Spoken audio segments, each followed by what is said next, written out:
is LBC from Global, leading Britain's conversation with Nick Abbott. Hi, honey. How are you?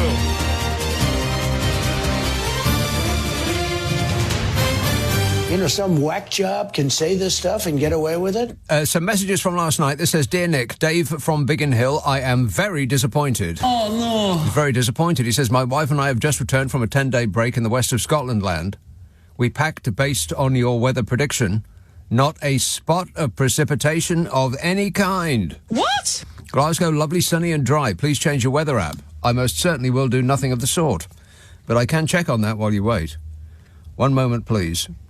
Your call is important to us. An operative will be with you as soon as one is available. Aha! It is not raining... Wait a minute. Yeah, it's not raining at the moment. You believe that? No. It will be raining tomorrow, a very great deal. In fact, warnings have been issued. Warning. It will be raining a lot, all over you. It won't be raining on Monday, but it will be raining on Tuesday and Wednesday and Thursday and... What? Not Friday. Pfft, rubbish. It will be raining on Saturday, however, and Sunday. That's the 2nd of March. 2nd of March. Spring is here. It's almost summer. Autumn is just around the corner. It's practically Jesus' birthday again. It'll be raining on the 2nd. That's the Sunday. And it'll be raining on Monday and perhaps not raining on Tuesday. However, normal service will be resumed on Wednesday the 5th when it will be raining and raining on Thursday and raining on Friday and every day for the rest of your lives. Oh, well, never mind. Paul in Leicester says, Hi, Nick. Another worrying aspect of the Doge fiasco, in my opinion, is who will replace the fired employees. If loyalty to the orange nutter is the prime or only requirement, then having serried ranks of unqualified, inexperienced yes people in post is going to be somewhat worrying, I'd have thought. Yes people. Yes. People. I think the idea is not to replace anybody until something goes dreadfully wrong and they realise that they fired the wrong people. That seems to be the plan, as much as there is any kind of plan or strategy. There's no strategy. I have no strategy. There's zero strategy. Yeah, there's zero strategy. He's just going on his smarts. Trust me, I'm like a smart person. He's a very smart person. He told us so. He wouldn't lie about a thing like that, would he? Gabriel in Hackney says, have you ever wondered why people who are barely able to walk risk it all, waddling into busy main roads with such confidence, not even acknowledging the dual lanes of traffic coming towards them, all while a set of traffic lights are a few metres away? Yes. I was wondering it several times on my trip in today. The confidence that people have just wandering around in the road, essentially giving over their lives and health and welfare to someone they don't know, on the basis that somebody they don't know will have their best interests at heart, and that they won't be distracted, they won't be scratching themselves or changing the channel on the radio, or trying to remember which side is the indicator and which side turns the washer wipers on. I keep forgetting that. Every now and again, I'll get infuriated by some idiot in front of me, and I will confidently flash them with my lights, picking the wrong side and washing my window instead. That'll teach them. Yeah, it's amazing how many people refuse to walk 10 yards in order to save their own lives. And this is how the human race will eventually expire. We will give up everything for a small convenience. The small convenience in this case being not having to walk an extra 10 yards to push the button that makes the green man light up, and everybody obeys a light. It's remarkable, really. Most people obey a light, and they act accordingly, whether it is green or red. But some people, they just can't be bothered taking those extra 5 steps, which may save their lives. So they just wander into the road, gawping at their phones while they're doing it. Drives me insane. Paul in Manchester says, Truss's true awfulness doesn't get the credit it deserves. Half her reign was spent mourning the Queen. Without that, she'd have been out in a week. Absolutely. I've been spending way too much time on, and I'm hating myself for doing it, but I'm spending way too much time on, the formerly known as Twitter, that thing. But somebody made a video of Liz Truss with her eyes rolling around and her tongue hanging out. Just thinking about it is cracking me up. It's so funny. I retweeted it a couple of times. It's definitely worth a retweet of your own if you managed to dial that up on the World Wide Web. I'll sum up Liz Truss's latest performance on stage. On and on and on she goes. I don't think she's very clear about anything. I'm genuinely unclear. She goes. I had no idea I was going to do that. Alarming. Tom texts, "Hi, Nick." Hi, Tom.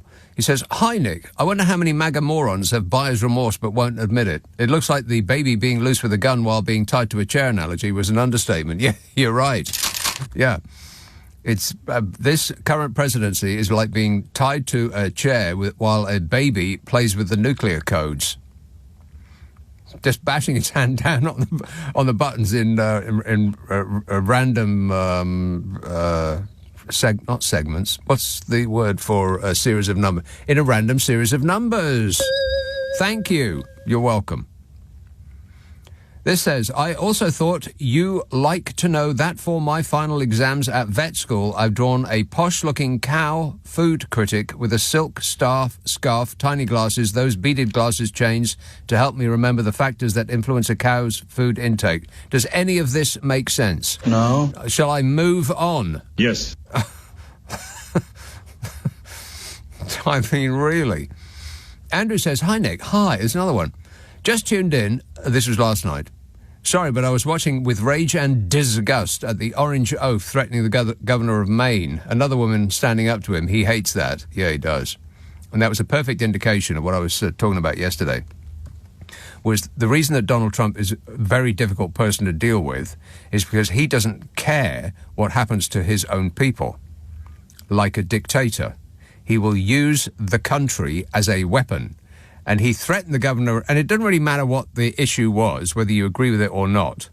The governor of Maine was standing up for the law, and Donald Trump was standing up front and addressing the assembled throng in his normal, regal manner. And he said, all of these people have been, they've been very quick to obey me. Apart from Maine, is she here? And she said, "Yes. And I'm not going to be doing what you're telling us to do because it's against the law. I will be following the law." And he said, "Well, that's very sad because you get no money. Maine will get no money. All of the people in Maine will get $0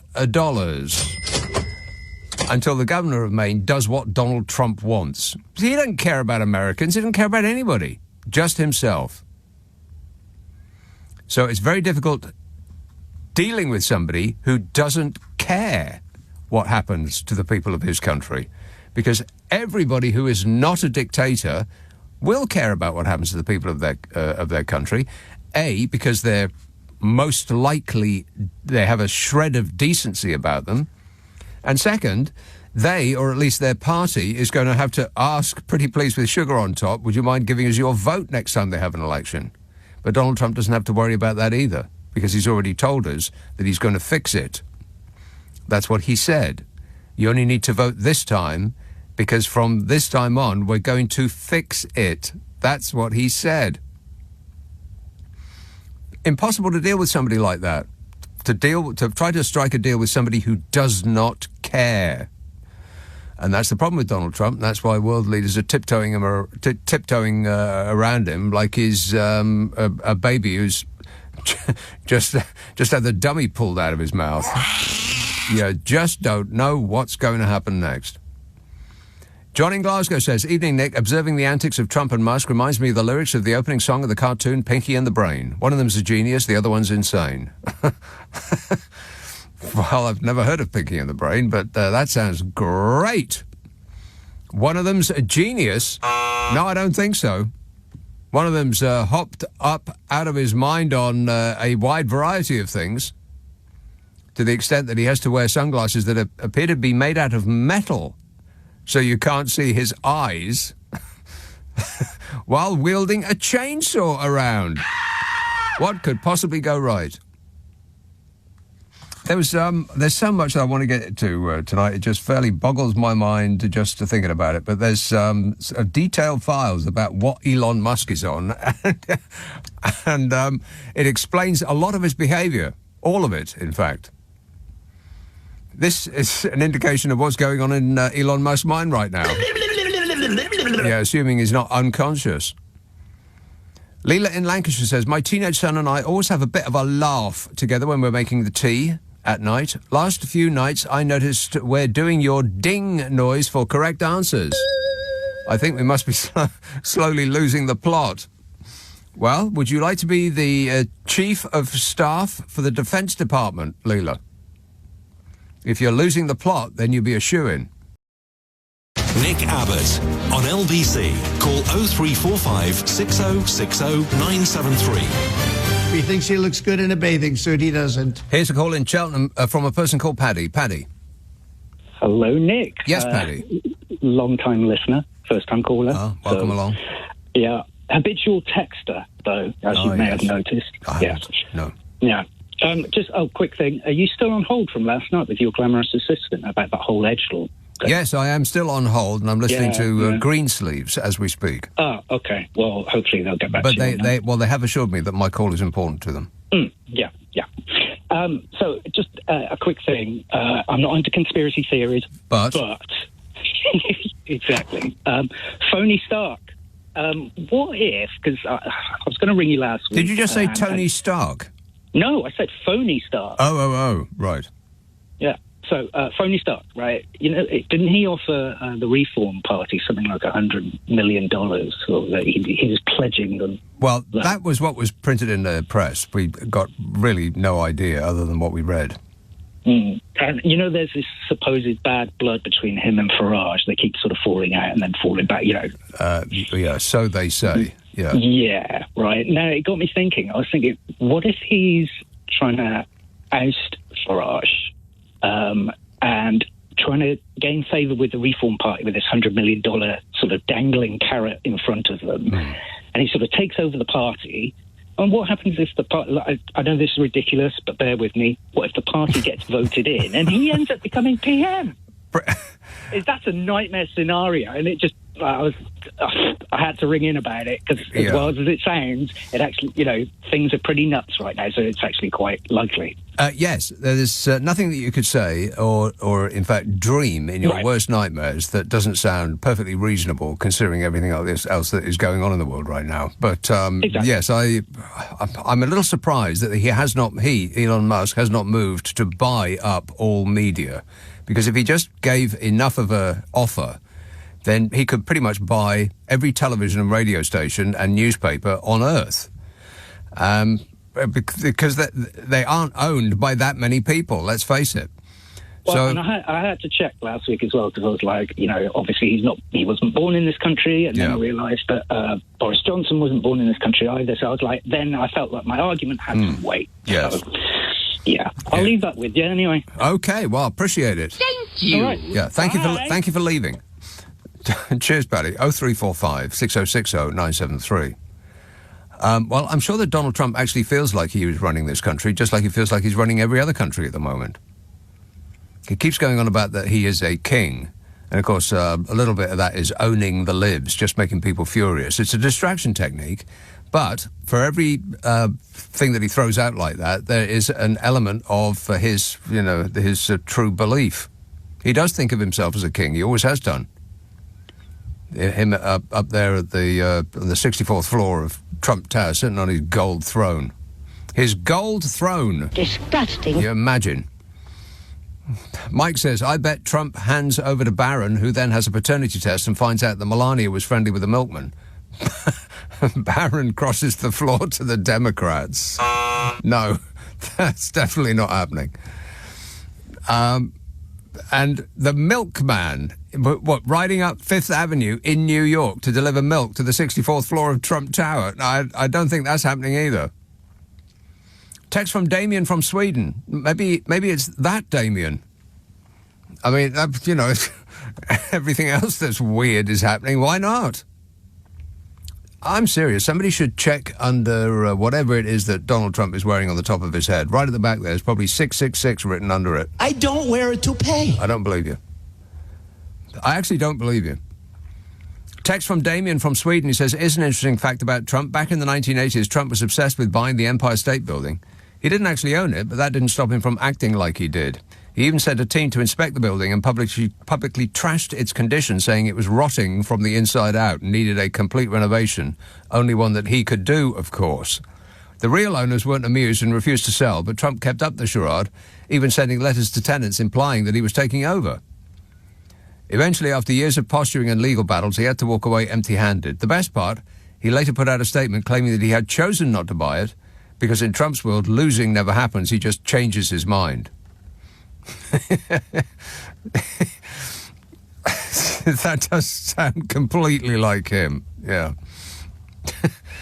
Well, he tried to sell floors in a building that didn't exist. Because in his words, the higher the floor number, the more you can charge per square foot in rental.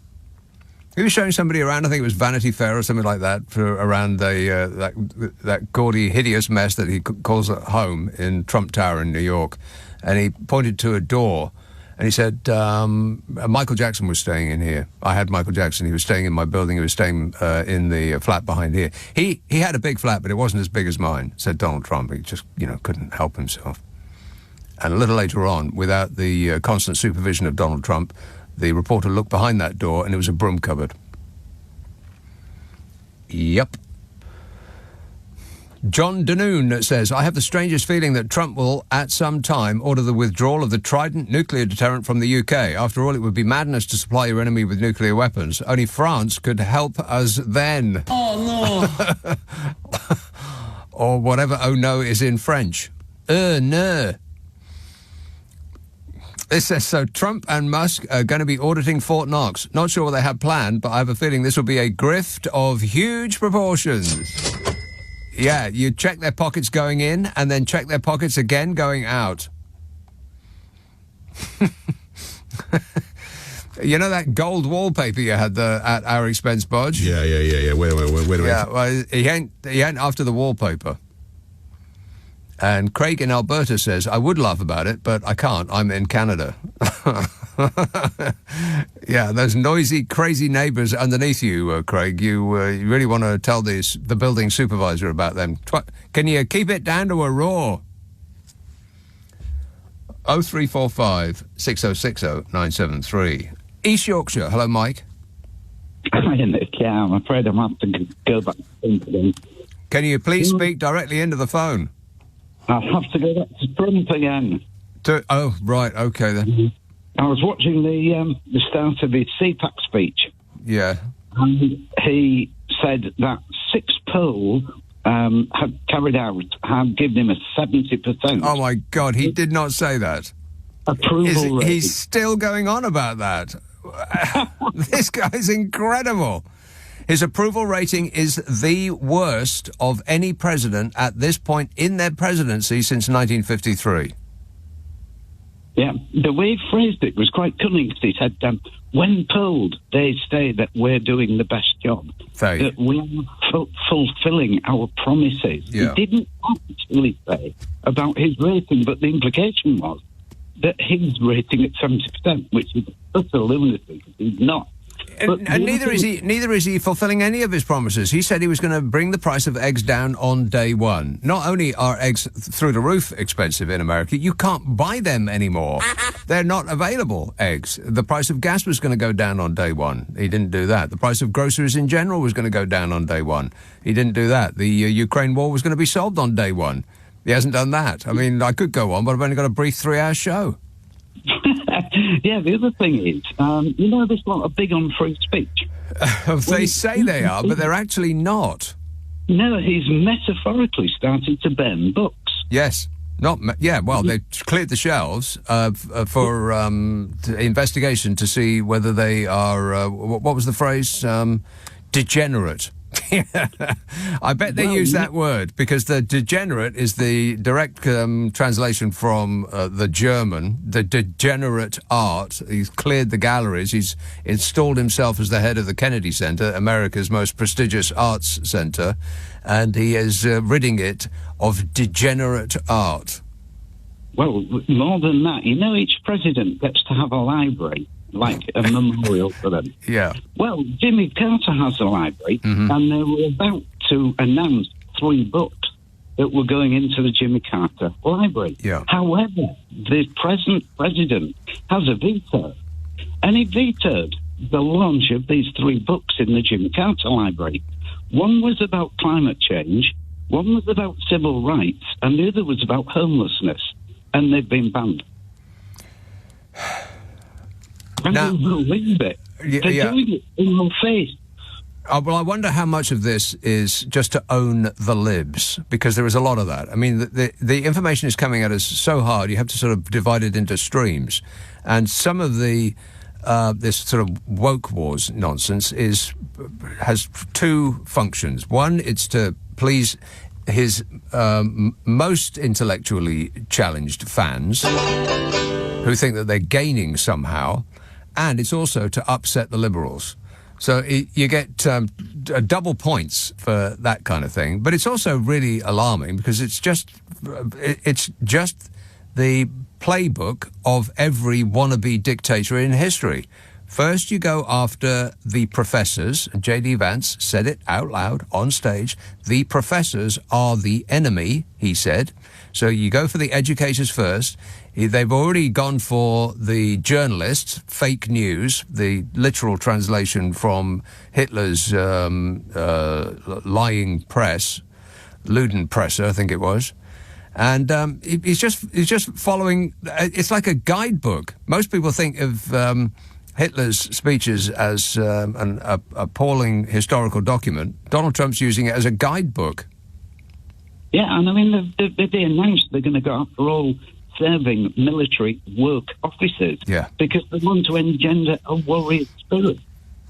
Well, the DEI, isn't it? It's a diversity. Well, they've got a drunk woman abuser as the head of the military now. If that's not a diversity hire, I don't know what is. They got an old man who is just barely clinging on to reality and talks about himself as a king. If that's not a diversity hire, I don't know what is. No, the man with the brainworm in charge of health. You're getting fainter, Mike. I can't. You really need to get yourself a new phone. I do believe I have told you that before. Trust me when I tell you, you need to do it immediately. Just don't get it on a certain website that that might be your default decision. I think you'd better think that out again. There's a lot of people who are starting to think about boycotting certain countries.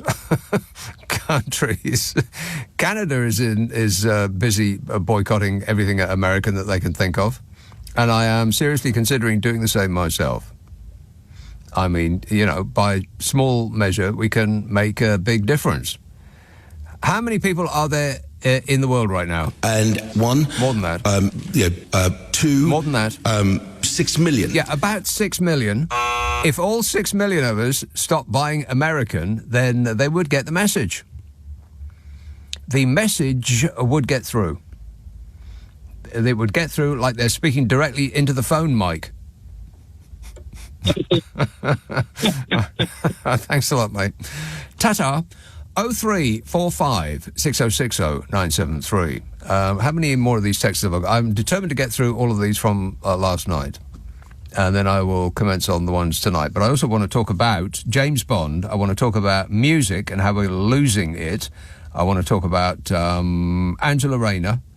Yes, I said it. Angela Rayner. British news. There is actually news that's not American. Can you believe that? No. Yeah. Nick Abbott on LBC. Call 0345 6060 973. Oh, hello. Oh, hello. 0345 6060 973. Cheltenham. Hello, Sam. Hi. I just wanted to, say something about, I don't know if you saw Steve Bannon throwing that salute at the CPAC. Yeah. I wanted to say a quick thing about that world and those people that I think people might not know, and it is a detail, but I do think it matters.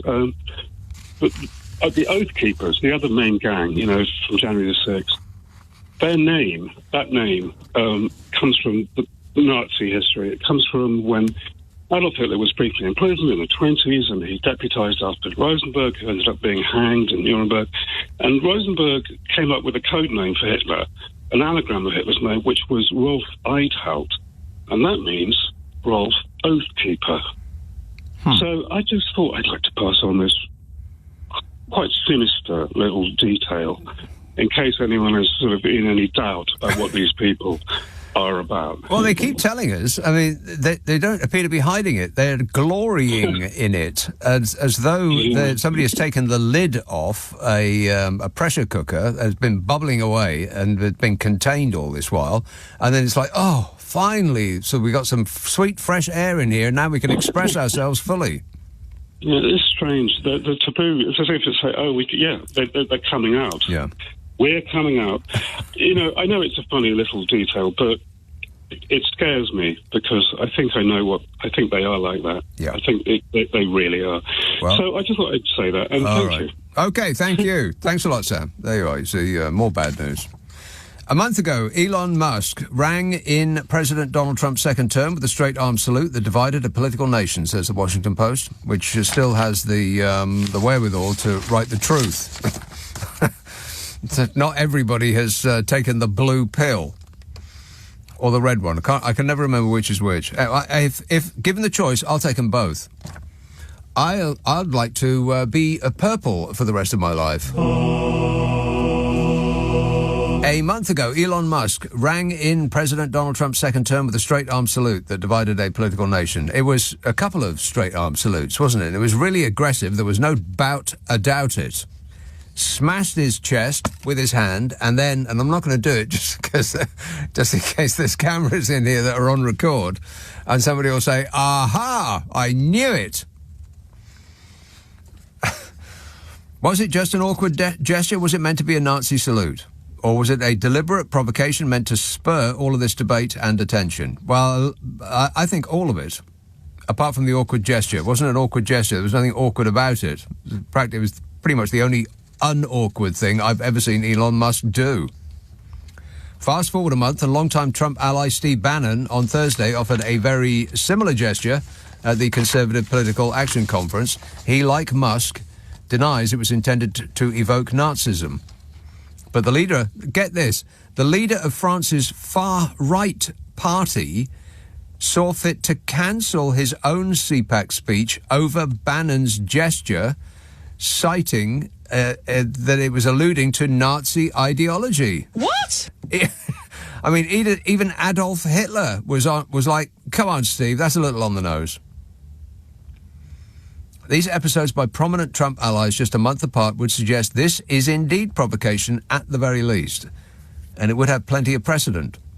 Right-wingers in recent years have deliberately provoked similar debates with the OK hand sign, which is a white supremacist thing. And if you want to know the difference between a sign that is just OK and one that does symbolize white supremacy, just ask yourself, is that a white supremacist doing it? And the way to spot a white supremacist is whether they look like they were assembled from body parts they found in a skip at the back of a hospital. And to the extent it is provocation, it would have plenty of recent company from the Trump team.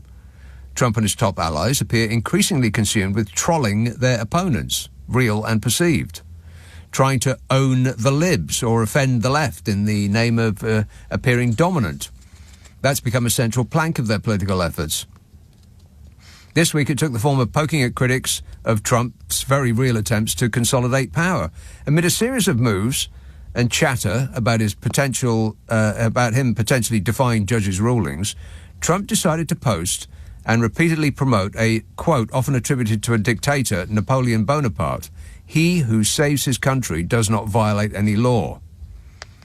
And if you look up that phrase in Wikipedia, you'll find that about the first thing they talk about is that it was used by Anders Breivik, the white supremacist mass murderer. He who saves his country does not violate any law.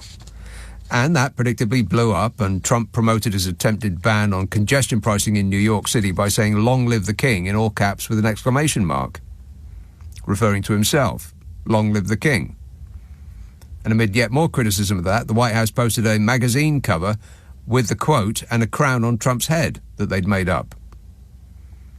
And Trump has for weeks been calling Canadian Prime Minister Justin Trudeau Governor Trudeau, which is a reference to Trump's talk about making Canada the 51st state, which is completely demented, unless it's just intended to upset people.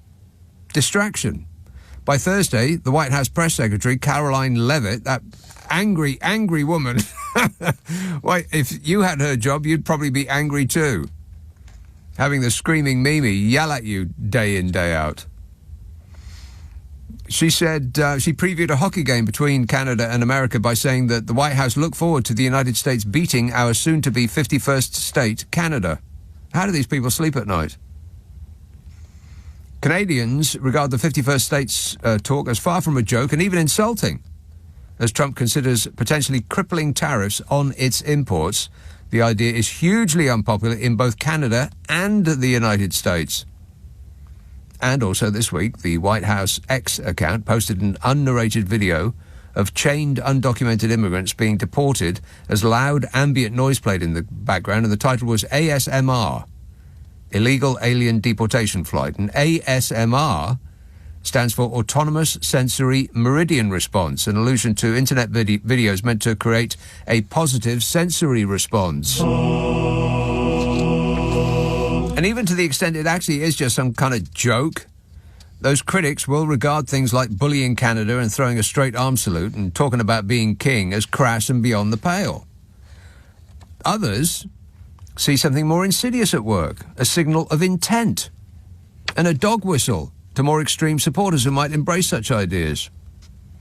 And we've seen over and over again how Trump will plant a seed in a seemingly joking or light-hearted way, only to fertilise it over and over again until it becomes a more serious proposal.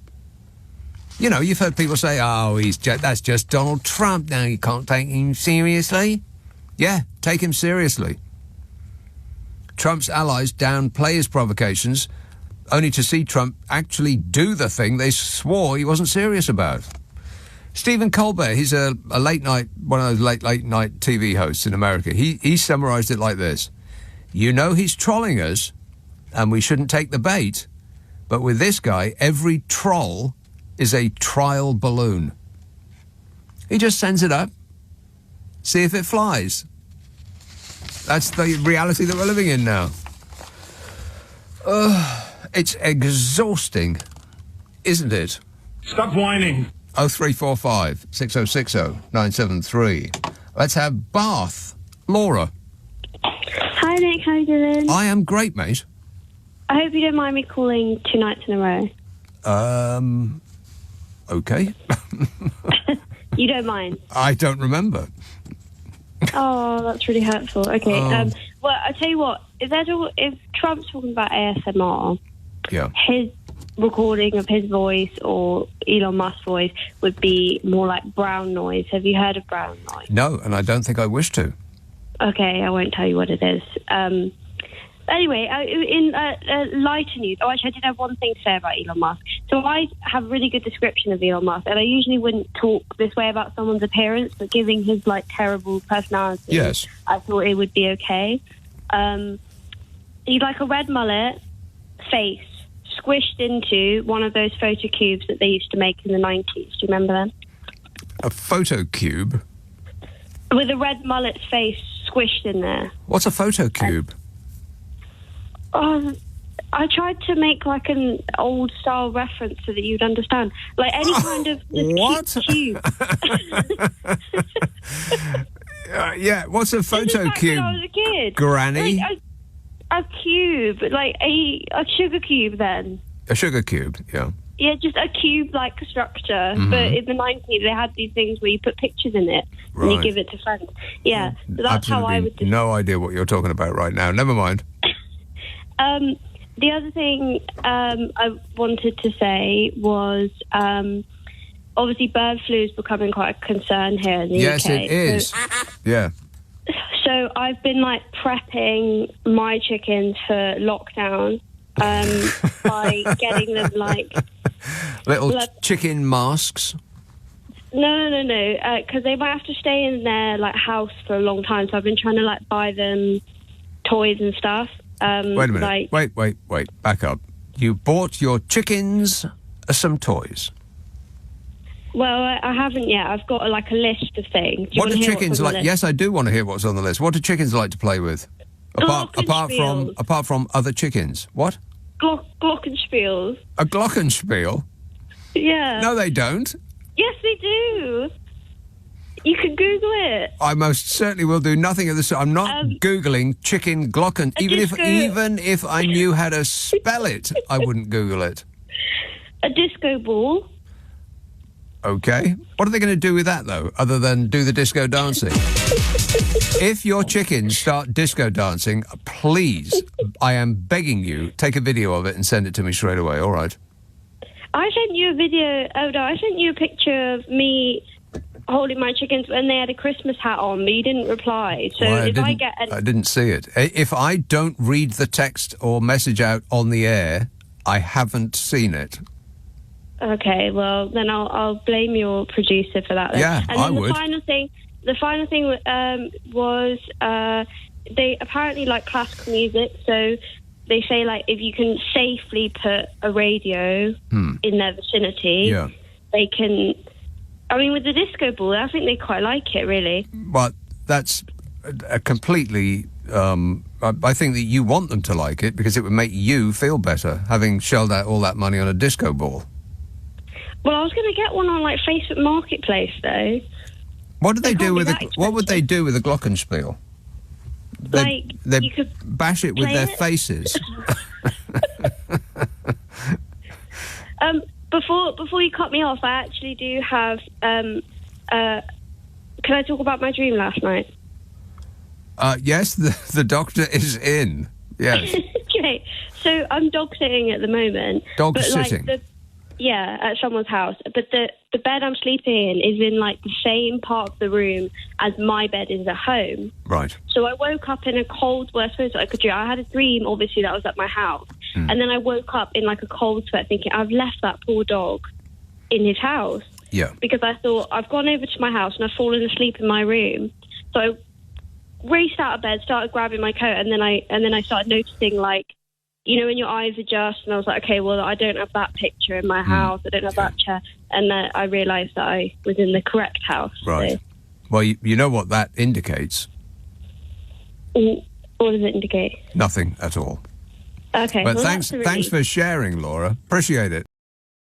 Nick Abbott on LBC. Call 0345 6060 973. And remember, darling, I don't work before 10 in the morning and never after 4:30 in the afternoon. Those are my strict rules. Do you want to hear about Angela Rayner? No. Angela Rayner became the latest cabinet minister to face questions over her CV after conflicting accounts of how long she had worked as a carer emerged. What? Yeah, sources close to Angela Rayner, the housing secretary out of the Labour Party, clarified that she had worked in the private sector from 1998. This is very, very serious. She was subsequently employed by Stockport Council between 2000 and 2015. But the Tories... You remember the Tories, don't you? The Tories called on Angela Rayner to clear up the inconsistencies in her record publicly. It comes after two of her cabinet colleagues, Chancellor Rachel Reeves and Business Secretary Jonathan Reynolds, faced scrutiny, which always sounds better when you say it in a Scottish accent. Scrutiny. They faced scrutiny and calls to resign after making dubious claims about their previous employment. And those calls to resign were made by a party and their enablers in the billionaire offshore-owned press that's been having a very public breakdown ever since they lost the last election. Angela Rayner's shortest reported stint appears on her Who's Who page. It says she worked in a home as a home help between 1998 and 2005, a period of 7 years.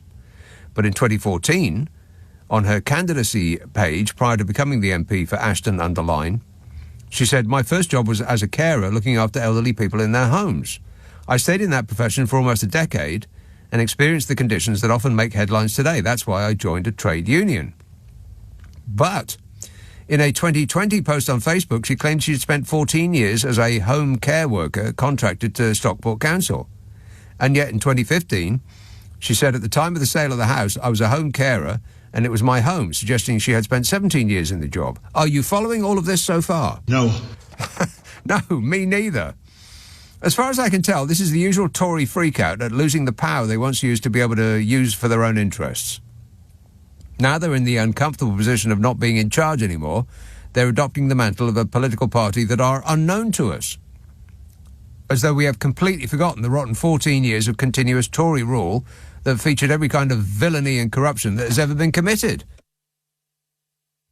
And this is what they're concentrating on. How long a Labour minister has been in the caring profession.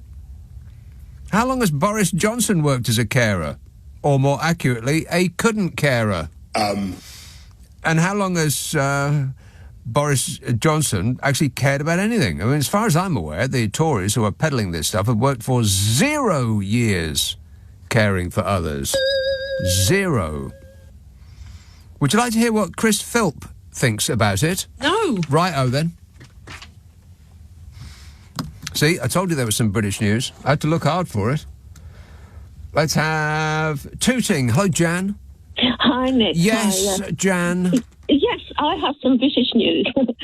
We're leaving Trump out. I don't want to think about Trump at all, or Musk. But I do have some. Anyway, what is quite scary, has sort of got my hair standing on end, is that we're well on the way for our digital footprint to be our digital footprints to be an open book. Yeah, not just to government agencies, but to criminals. You know, so look, this Labour's Investigatory Powers Act compels firms to provide information to law enforcement agencies, even like with our bank accounts can be looked at if it's needed. If you are in receipt of state benefits, then they will be able to help themselves to your bank accounts. If you are a billionaire who is avoiding paying tax, then this does not apply to you. Please continue. But Nick, what's worrying is that, like, under this act, this Investigatory Powers Act, but by the Labour government, has made Apple itself switch off its. I'm glad I don't use iCloud because. But they had I'm glad that I hate Apple and I refuse to have any of their products in my house. Well, I'm glad. But if you're linked up with anyone's iCloud, that storage facility with end-to-end encryption has ended now. I'm not remotely interested in Apple or their cloud or anything to do with them. No, but you don't need to be. It's just that I know someone who's been wanting me to email them on that. But anyway, when Elon Musk found out about what Apple's had to do, he said on his platform, "Wow," or something like that. But I'll leave that alone. I'll leave it alone. But Nick, apparently, said, "Wow." Maybe the drugs were really kicking in. He said, like, "Wow." Nick, but apparently Elon Musk is not the richest man in the world. Vladimir Putin. No. It's the House of Saud. It's the Saudi Arabian royal family. They're trillions. They're in trillions. Yeah, but that's a family, though.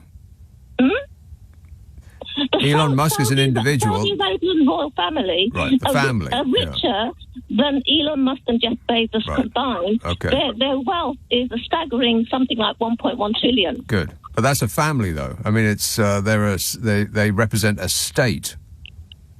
And who cares? I mean, who cares who is the richest man in the world? If you've got 460 billion, it's the same as having 1 billion. It makes absolutely no difference. A billion is 1,000 million pounds or dollars, whatever it is. Yeah, it's no, more money than you completely. could ever spend in 10 lifetimes if you devoted your entire day to spending money. You wouldn't be able to spend money that fast. But they do think. I mean, but they are doing things, aren't they? They want to have space. They want to be rulers in space, outer space. Yeah. What they want, Jan, is more money, which is a sickness from having a lot of money. The people who have the most money seem solely concerned with making more of it. That is a sickness. And I hope that they are miserable for their entire lives. But if I had a fraction of their kind of money, I would be, I would be enjoying myself, and they don't appear to be doing that. I would also be doing my bit to actually do good in the world, not because I'm a saint or a particularly good person. I'm just an average kind of person as far as that's concerned. You know, I'm concerned about others. Who isn't? That isn't a psychopath. But if I had a fraction of the kind of money that they've got, I'd be using at least some of it to make other people happy, even people that I didn't know. But no, they seem solely concerned with beating everybody down who is around them and beneath them, refusing to allow them to join unions, for instance. What's that about? Making sure that they are only just well enough paid that they don't actually starve to death, but other than that, they get nothing. What are these people like? It's absolutely mystifying. Anyway, keep up the good fight, Jan. Thanks for that. 0345 6060 973. This text says, I'm in favour of the world having a Donald Trump Day, just one day a year, when nobody talks about or mentions Donald Trump. Yeah, let's see a show of hands. Hands up for a Donald Trump Day when nobody talks or mentions Donald Trump. Well, just one day a year. Now, show of hands who doesn't want that? Well, that's overwhelming. Wow. This text says, hi, Nick. I asked ChatGPT, who is smarter between you and Donald Trump? And it said, Donald Trump. Well, there's an enormous amount of evidence that he is smarter than me. And it was 30 or 35 questions. The first questions are very easy. The last questions are much more difficult. Like a memory question, it's like you'll go person, woman, man, camera, TV. So they say, could you repeat that? So I said, yeah. So it's woman, camera, TV. Okay, that's very good. If you get it in order, you get extra points. Okay, now he's asking you other questions, and then 10 minutes, 15, 20 minutes later, they say, remember the first question? Not the first, but the 10th question? Give us that again. Can you do that again? And you go, woman, man, person, man, camera, TV. If you get it in order, you get extra points. They said nobody gets it in order. It's actually not that easy, but for me it was easy. And that's not an easy question. In other words, they ask it to you, they give you 5 names and you have to repeat them, and that's okay. If you repeat them out of order, it's okay, but you know, it's not as good. But then when you go back about 20, 25 minutes later and they say, go back to that question, they don't tell you this, go back to that question and repeat them. Can you do it? And you go, camera, man, person, woman, TV. They say, that's amazing. How did you do that? I do it because I have like a good memory, because I'm cognitively there. He's cognitively there. And did you get the thing about getting it in order? If you get it in order, you get extra points. Extra points for getting it in order. If you get it in order, you get extra points. Trust me, I'm like a smart person. 0345 6060 973. Friday, Saturday, Sunday night at 10. Nick Abbot, LBC. On your radio, on Global Player, and Play LBC. leading Britain's conversation. This is LBC.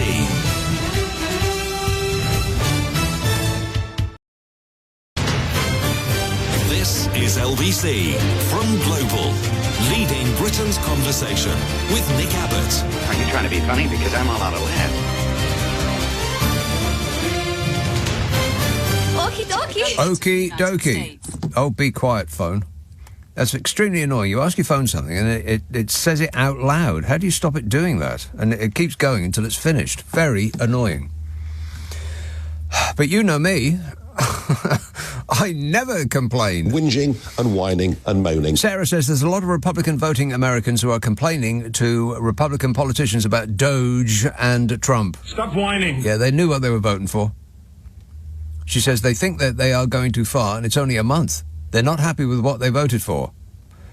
They expected food prices to go down and instead they have chaos. Look at sensible US media. Also, many Republican politicians are starting to speak up too. Well, I've seen a couple, not many. And by and large, the Republican Party seems to have, to a person, have had their spines removed. All floppy. Starport. Hello, Dave. Hi, Nick. Dave. How's you tonight? Very well, thanks. Good. I think Trump should look closer to home for his 51st state. Yes. I think it should be Washington, D.C. And why do you say that? Because it's not a state of the USA. No, I know. But it's, District of Columbia. Yeah, District of Columbia. As part of the Constitution, it said that it shouldn't be, it's the seat of government, it shouldn't be a state. Well, it's the capital, so it should be. I think it was done because there wasn't enough people living there originally, but there's more than enough now. Okay. Well, if you make Washington, D.C. a state, then you're going to have to make North Carolina and South Carolina just one state, because there's absolutely no reason why there's two, because it's got 6 people and a farm there. There's nothing there. So they would be back to 50. Okay, fair enough on that one. And another quick one. Why can't you turn Sunday night into a fun night to help us keep our sanity even more? Because one of your predecessors did. One of my predecessors? Well, I have no idea about my predecessor, but I explained this yesterday, and if you want to hear my explanation, then the Friday and Saturday night shows are available as podcasts called Nick Abbot The Whole Show Podcast, which you can listen to any time you blooming well like. You can also listen to me and Carol McGiffin. Oh, right, yeah. There's no end of things that you can use to cheer yourself up that have got my name appended to them. Me and Carol McGiffin, we do a podcast twice a week. It's up to 1 hour long, and I do believe that you'll find it amusing. I laugh my face off while I'm doing it, so you'll probably find it funny too. Carol McGiffin is a funny person. What? In every sense of the word. And the idea is it's a problem-solving podcast. If you have an issue, a problem, a conundrum, something you've always wondered about, then simply leave it with the unprofessionals and we'll bend our brain to it. Send it to the following address: nickandcarol@global.com, nickandcarol@global.com, and prepare to be totally satisfied. Oh, right, yeah. Is that okay, Dave? Yeah, sure. All right, thanks a lot, mate. Another satisfied customer. He seemed very upset. Not anything I've said, surely. This says, Nick, did you see the clip of Musk's 4-year-old telling Trump that he wasn't the president and that he should go away? Wonder who told him that. Exactly. Yeah, and Donald Trump just sat there and took it. But Donald Trump's not like that. Donald Trump, as we know, is an incredibly thin-skinned, whining baby. And he won't take that, even from a child, because he knows where that kid got that, too.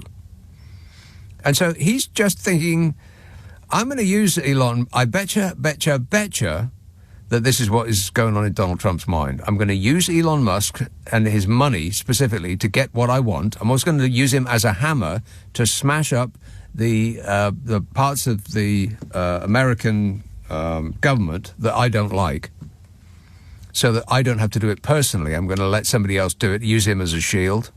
Oh, it had nothing to do with me. I didn't know what he was doing. You know, I never even met him. That kind of thing. So he's using Elon Musk as a weapon. He's using his money as a weapon. And once he has served his purpose, I bet that Donald Trump does a Vladimir Putin. And he throws Elon Musk in jail and takes his cash. Anybody want to bet against that? 0345 6060 973. Colchester, Judy. Good evening, Nick. Yes, Judy. I think the young lady who spoke to you about her chickens was called Sarah, I think. Oh, yes. And I thought she, and perhaps you or other listeners, it was a coincidence. I was in my pharmacy in the village recently, and one of the ladies in there keeps chickens. Yeah. And she told us that a little dove had been abandoned in her garden. Oh. And they are free, during the day, the chickens. And they have literally taken this baby dove under their wing, and it eats with them. And at night, when she puts them into the chicken coop, the little dove nestles up with the chickens. Oh, so sweet. Do they play the glockenspiel together? Well, no, I thought they were more into a tambourine. But that, I just thought that was a nice little R story. I thought it was very nice, and it was a nice little what story? The R factor story. Right. Yeah, R like that. It's just that you said R and then you said story, and the S seemed, in my mind, to be appended to the R. Oh, well, it is quite late at night, and I'm laying in bed with the cat at the moment, so forgive me if I didn't speak clearly. Well, don't move or make any sudden noises, Judy, because you don't want to wake the cat up. Oh, crikey, don't I know it? I mean, sometimes she gets in bed with me, and I have to grab my space first, because otherwise I don't stand a chance. Exactly. You'll be sleeping on the sofa. I know my place, Nick. A cat, you don't own a cat. A cat owns you. Cat owns you, yeah, that's right. But I wouldn't be without her. No, of course not. All right, good to talk to you, Judy. Thanks for that. Thank you, Nick. 0345 6060 973. This says, as a Polish person living in the UK, I can say that most of us admire Donald Trump. Poland is a white Christian country. I'm sure that offends you, doesn't it? What do I care? We don't accept illegal immigrants. Any non-Polish person coming to has to be, maybe it meant Poland. Any non-Polish person coming to Poland, makes more sense, has to be legally in the country, pay their taxes, and respect our Christian religion and our culture. We don't accept our kids being taught about drag queens in our schools. You come to Poland and you accept our ways. However, in the UK, you've rolled over to the ethnic minorities, the LGBTQ plus community, etc. Huh. Okay, well, here's a good question. Why are you here and not in the country you profess to love so much?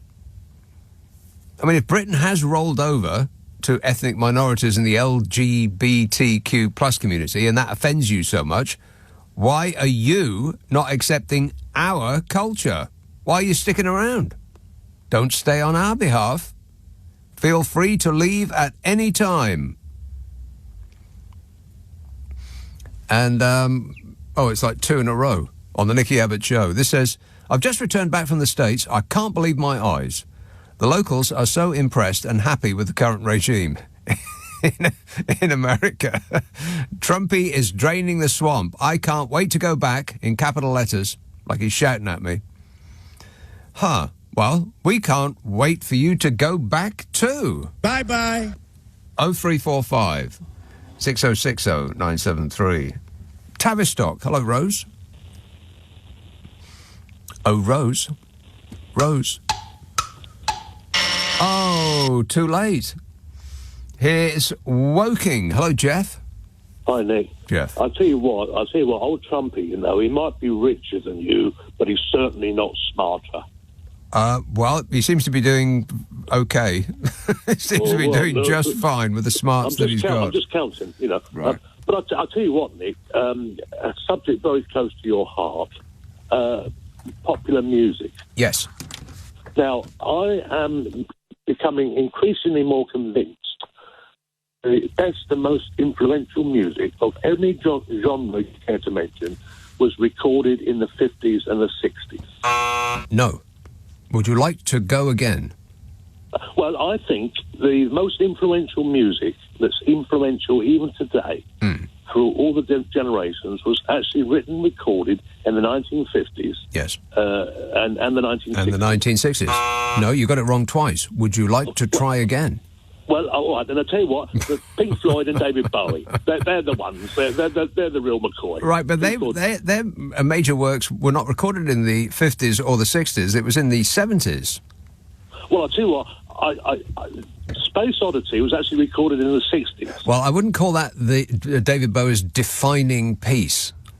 Well, it's my favourite. But anyway, then you must admit, some of those songs that were written in the 50s and 60s, even now, sound fantastic. Yes, of course. I mean, I love rock and roll, and I love the hippie drippiness of the 1960s, and the pop of the 60s, and then they started to get into that whole acid rock stuff. But for me, the decade is the 1970s, because it had everything. It had all of the stuff that you enjoyed in the 1960s that crept over, the Stones and the Who and all that good stuff. But it also had the sort of solo superstars, Stevie Wonder and David Bowie and etc. And then it had hip-hop, and you'd have to admit that hip-hop has informed much of popular music, even to this day, and that started in the 1970s, as did disco, and from which came dance culture, and punk, which is the reverberations of which are still being felt. So I think it's the 1970s for me.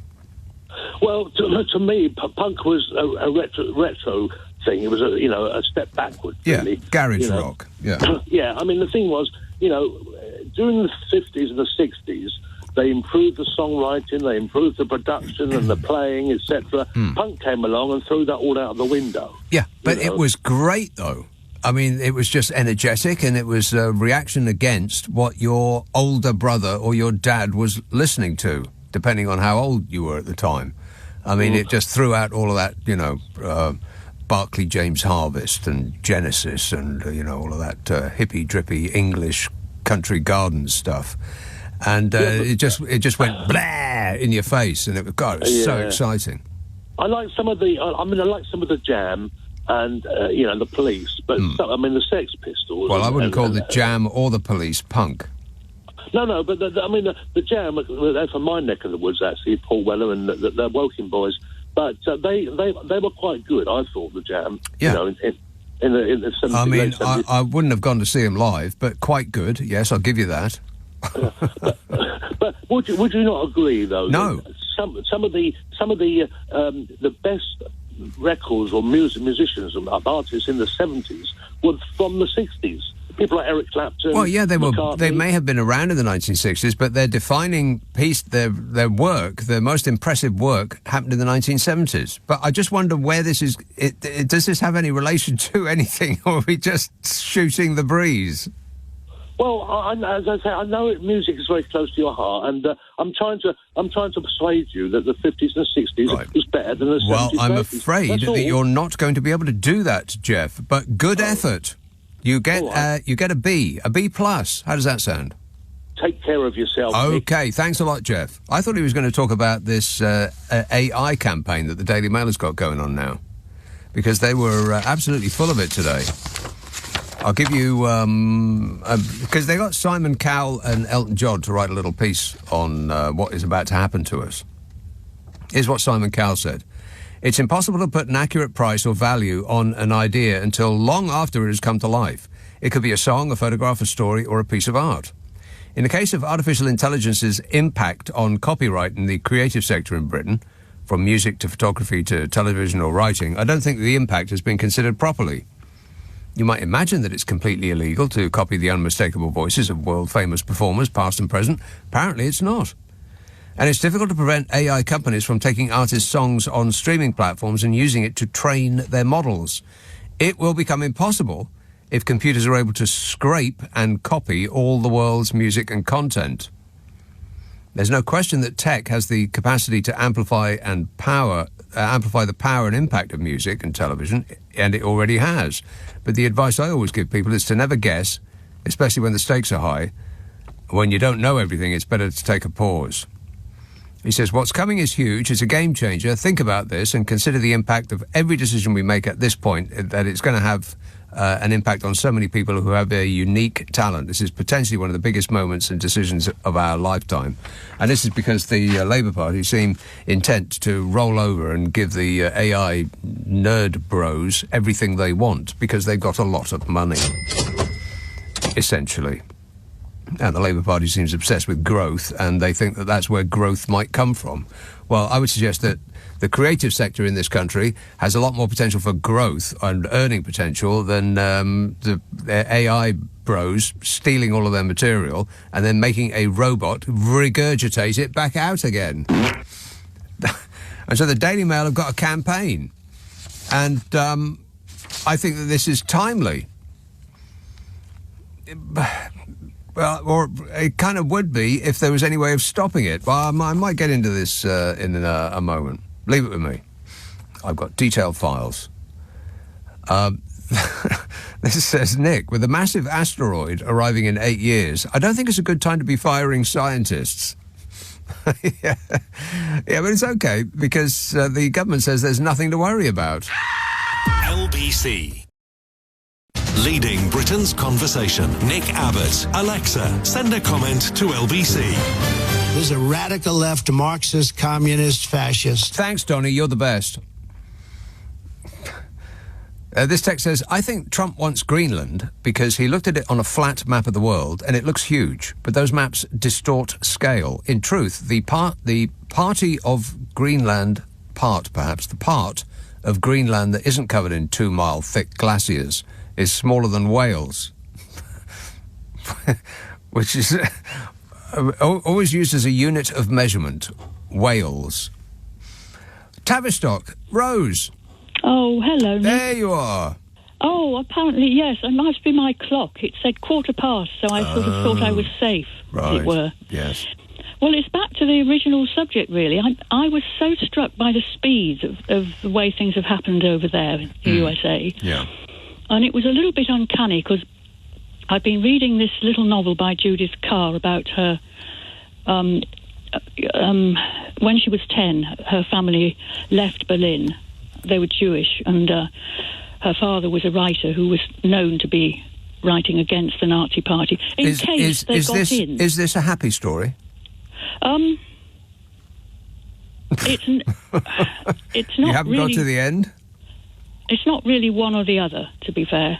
I'll leave it, shall I, for now? Yeah. Oh, she's... by leave it, she means she's actually gone. Slammed the phone down. Okay. This says, hey, you know what's happening, right? They're realising that the real silent majority are now waking up in the face of a fascist takeover, and they aren't having it. Give it a month. You're talking about America. Yeah, I don't think it's going to change in a month. I think it's going to get progressively worse and worse and worse and worse and worse. I mean, there's already protests on the streets of America now. Donald Trump is I think, the least popular president at this point in his presidency since 1953. I looked at a chart, and you know who's the second least popular president at this point of their presidency since 1953? Have a wild stab in the dark. Go ahead, I double dare you. It's Donald Trump. The first time round. His numbers 1 and 2. But give it till the end of the year, and I'm willing to bet a small amount of money on this, that Donald Trump will be ordering his either police or the army to shoot at protesters. I betcha.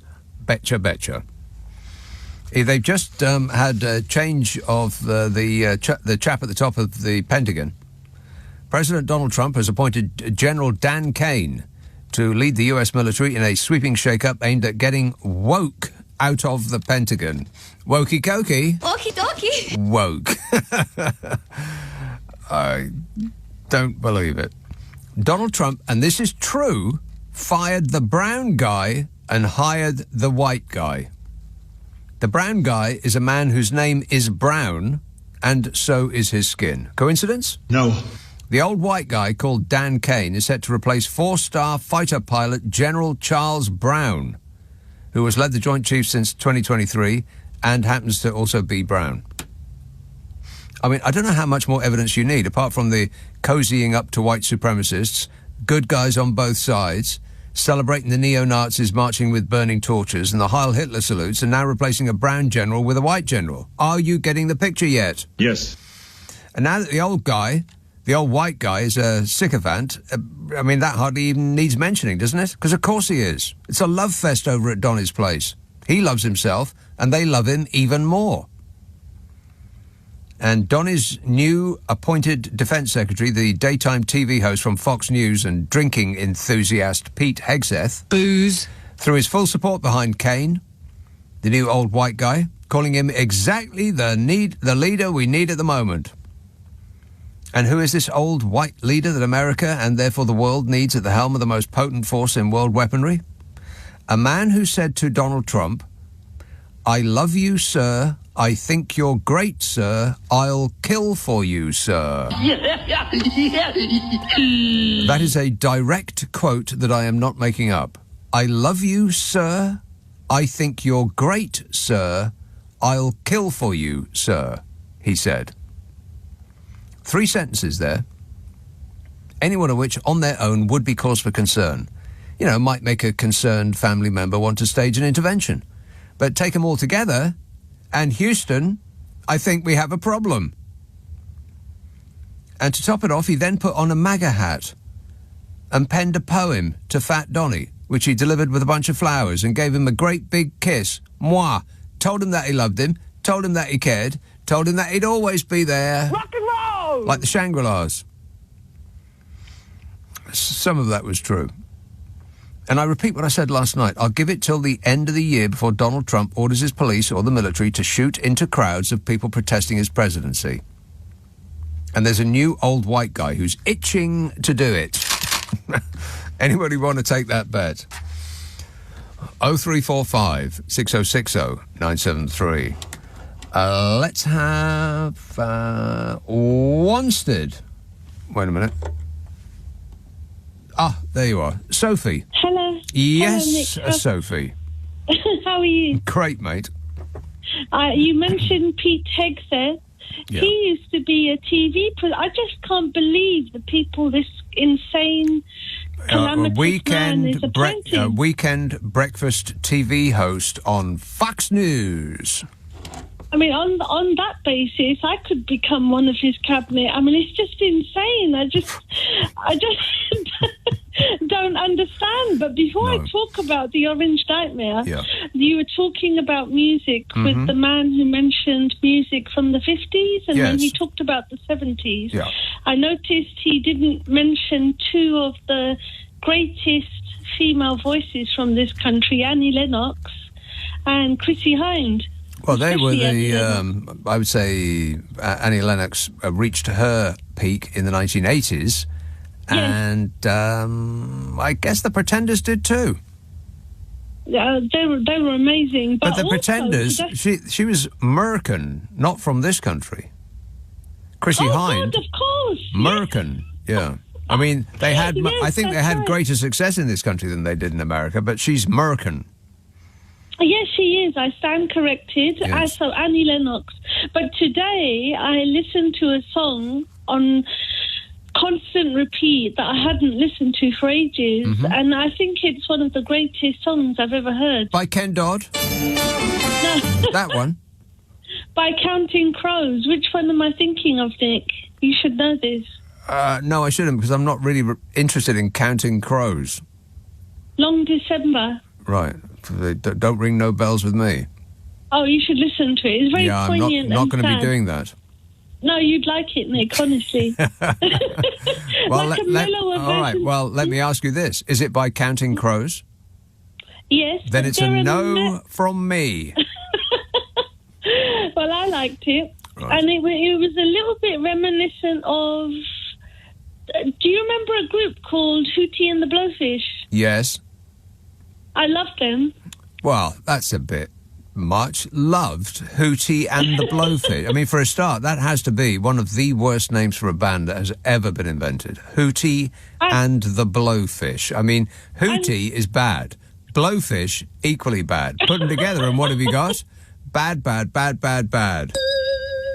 No, but it would intrigue people to then listen to them and think, actually, they're quite decent. It would encourage me to put their record back in the rack and walk away. Well, the last thing, before I go on to Trump, my favourite band are releasing another album this year. Oh, yes. Stereophonics. Okay. So, I'm looking forward... I mean, I enjoyed the Stereophonics, some of it in the, the Britpop era and the mad for it and all that. All of that. But, I wouldn't... Criminally underrated band, and his voice sounds even better. I think criminally underrated was an album by Hootie and the Blowfish. Really? No. I was going to say that's one I haven't heard, but that would be a very good name for an album, though, or indeed a band. Criminally underrated. You'd have to be pretty. Actually, it would be. You'd have to be pretty good to get away with it, but. I'll be the publicist, you can be the manager. All right, well, as long as I take all the money, I don't care.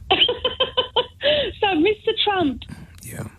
Now, I saw a picture of Elon Musk. I didn't bother reading the story because just the picture was horrific. Yes. With a chainsaw in his hand. I know. What is that guy on? Well, I do actually have detailed files about what he's on, and you wouldn't believe it. No, I can imagine. But Mr. Trump, I thought, how are we going to get through this carnage over the next 4 years? So can I make a suggestion? Yes.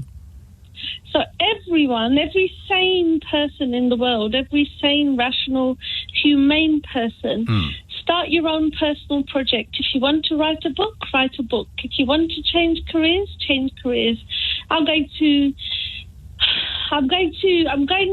But what's that got to do with Donald Trump?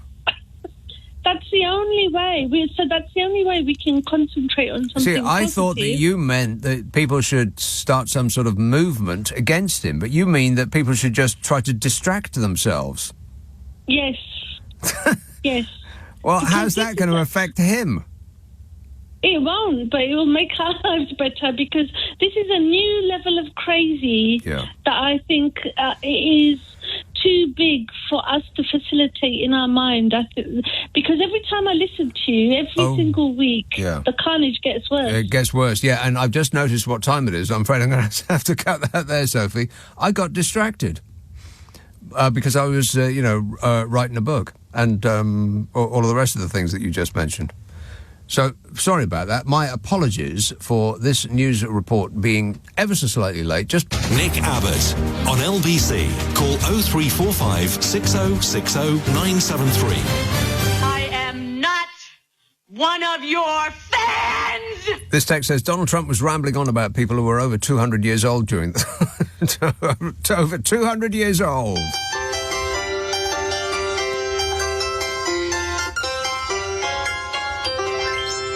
But nobody picked up on it, says the person that wrote this. He, Trump, says so much you can't concentrate on what's important. He's only 5 weeks in. What's the world going to look like in 4 years? A smouldering wreck, probably. What's incredible is that America got taken over by a painted clown off the television. Amazing. Some soft, doughy, gormless bloke who cheats at golf. That guy. Along with the Mr. Moneybags, Elon Musk. Now, the Mail was talking about him, about what it is that he's on.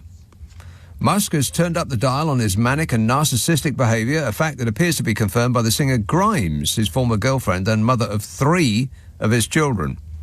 On the same day that Musk was gallivanting with the chainsaw on stage at that demented right-wing rally, the pop star, whose name is Claire Boucher, went on Musk's social media platform begging him to respond to texts, emails and phone calls about a medical crisis facing one of the children.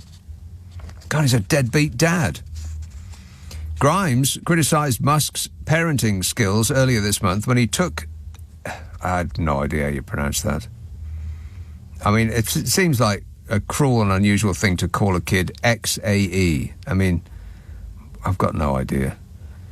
his other kids, the three with Grimes, are called XAEAXII, which apparently is pronounced XAA12.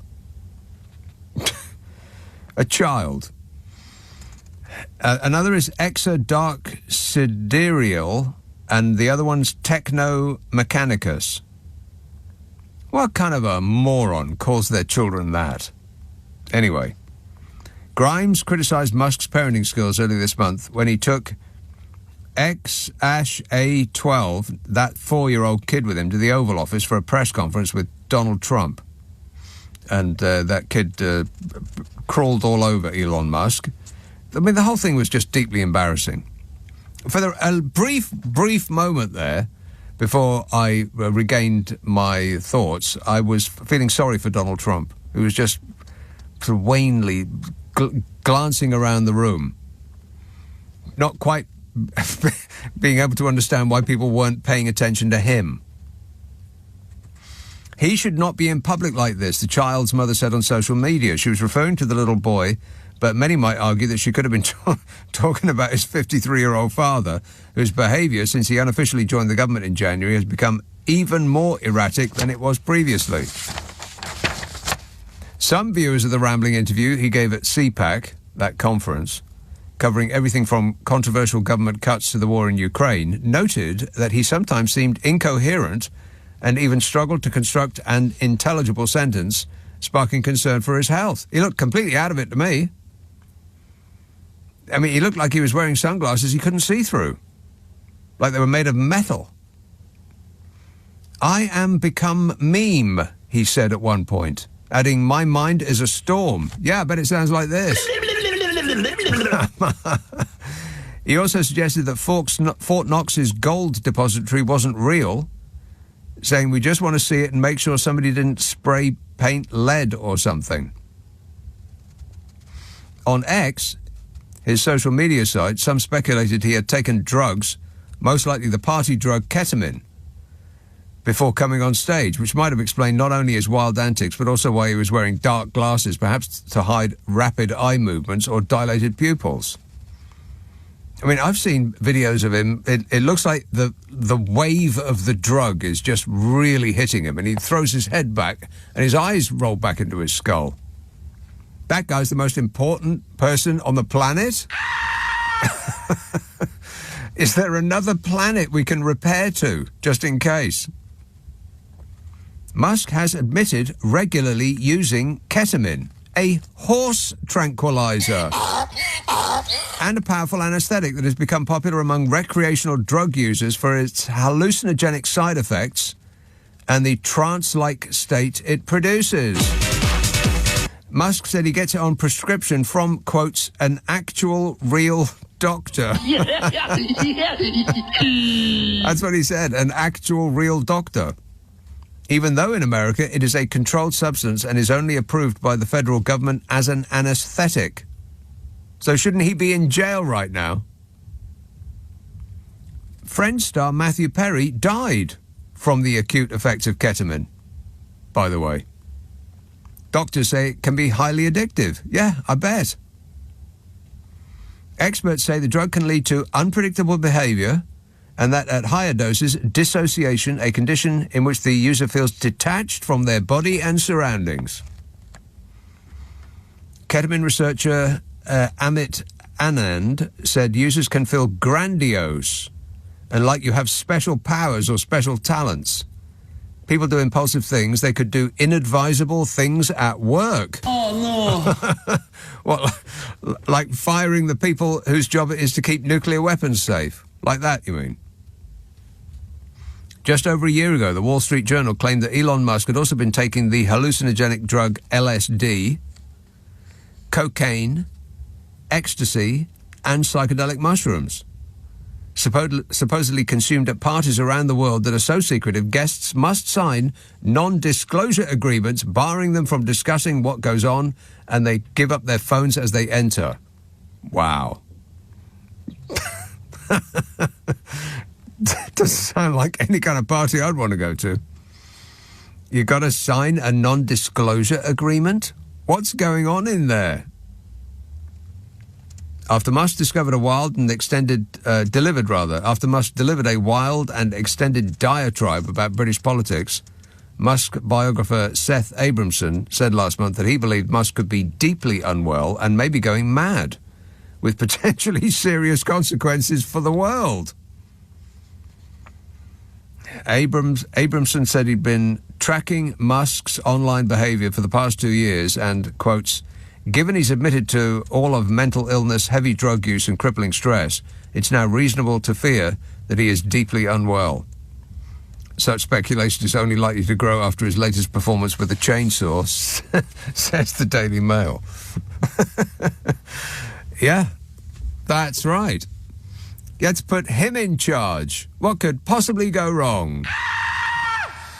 0345 6060 973. Weybridge. Hello, Julius. Evening, Nick. You well? Yeah, good, thanks. Thanks for the show, the criminally underrated show that Rose got upset about.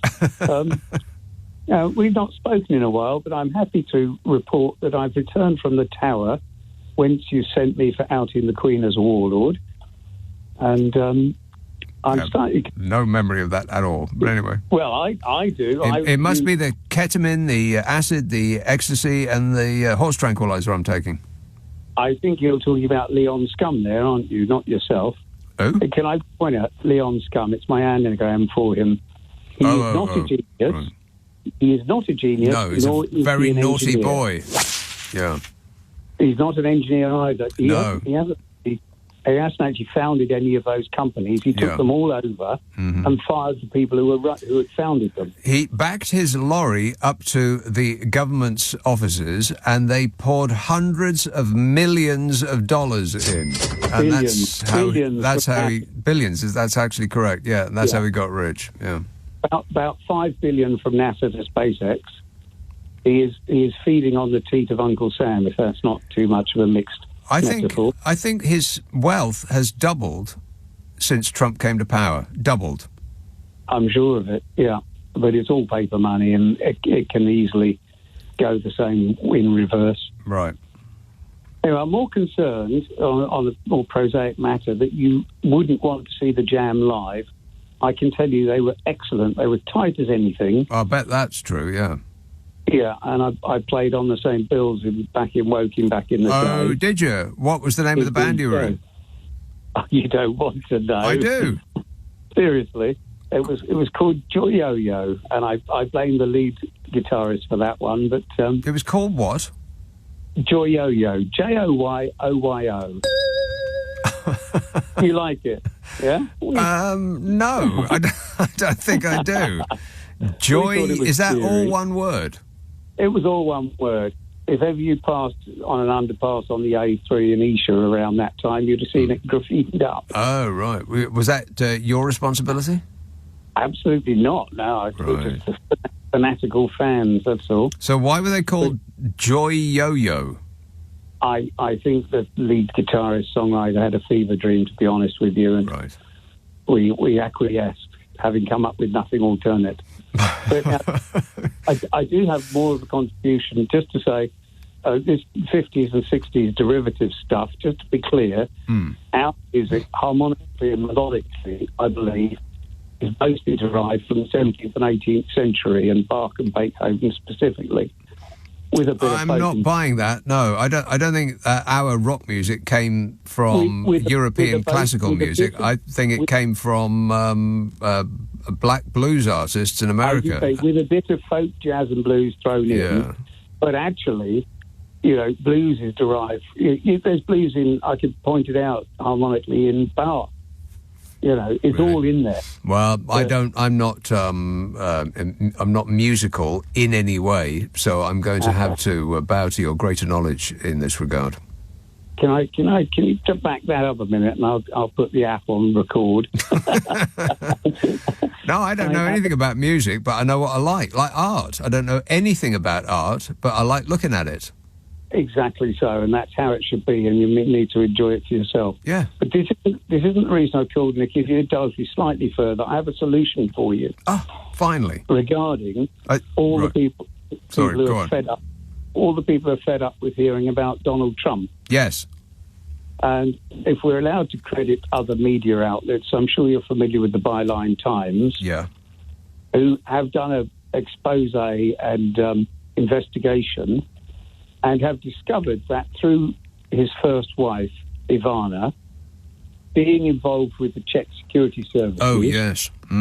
He was actually recruited by the KGB in the mid-80s. Well, this is something that we've heard over and over again, and Byline Times did a piece of it. It's all detailed. Well, it's detailed, but it still remains hearsay.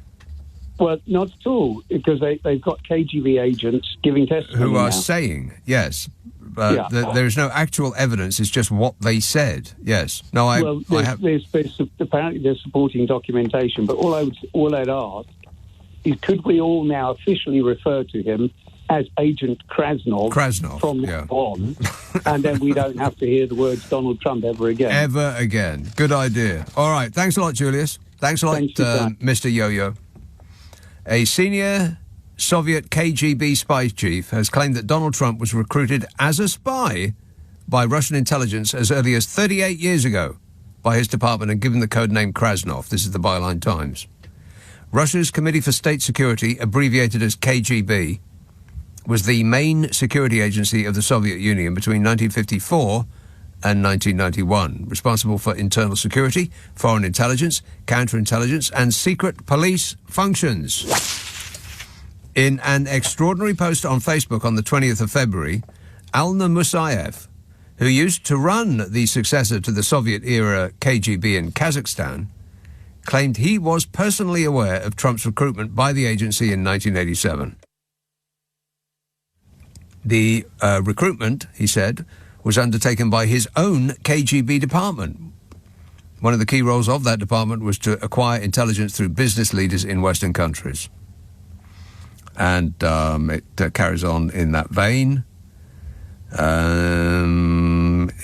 He apparently came to the attention of the KGB, Donald Trump, when he married his first wife, Ivana Zelnikova, who was a Czech model. Of course she was.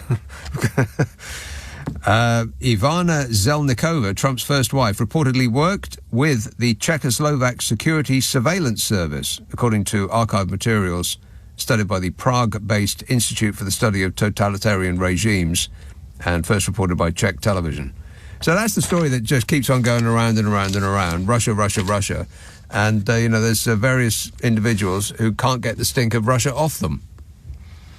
Mentioning no names. Nick Abbott on LBC. Call 0345 6060 973. What number are you calling from? I'm calling from 0834... No, what is it? 0845... I'm going to have to look it up now. 0345 6060 973. I do believe that is completely correct in every respect. You'd think I'd have learnt that by now. Good grief. Let's have Ammanford. Where's that, John? Where's that, John? Southwest corner of the Brecon Beacons. Oh, it sounds a delight. Well, it's in Carlingford. Listen, we don't have too much time now. We don't? Trump is... What do you know that I don't know? Oh, dear. Trump is trying to get a budget through Congress and Senate next week. And it's a bit of a Liz Truss budget, cutting taxes for the rich. And, Absolutely. He's going to take money off the middle class, the Medicaids and the Medicares. All of that. Yeah, so that'll hit them very hard at grassroots level from next week onwards. And then there's all this stupidity of this drugged-up idiot Musk and his cuts and his sacking people. That'll all start to filter through as soon as they try to get the budget through. And the houses are pretty much 50-50, so anything could happen. Well, I'm predicting that Donald Trump will get everything that he wants because Elon Musk has said he will spend $100 million primarying, which is political American speak for getting them out of office, anybody that stands up to Donald Trump.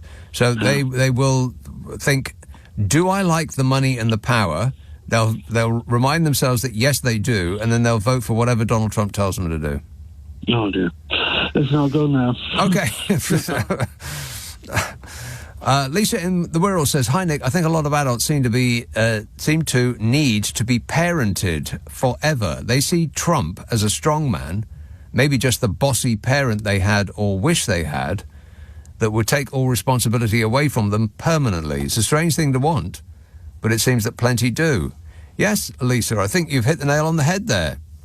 I mean, the amount of times that people say, or that I've heard people say that, what we need in this country is a strongman dictator, by which they mean they want somebody to come in and be mean to other people, not them. And and there's a lot of people in America who are finding out that they may not have known what they were voting for, because they're crying into their phones, making little videos to put on the internet about how their medical coverage has been taken away from them, and their families are being deported, and all of these things that they wanted to happen to other people. They just are surprised that after they voted for Donald Trump, it's happening to them. As though in voting for Trump, that they imagined that it would provide them with some sort of force field that would repel all bad things that Trump was going to do. They voted for it, now they're getting it in large amounts.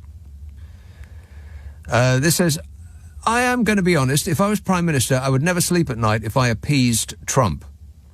I would subsidise the companies that would lose through Trump, and I would encourage everybody in the UK not to buy US goods."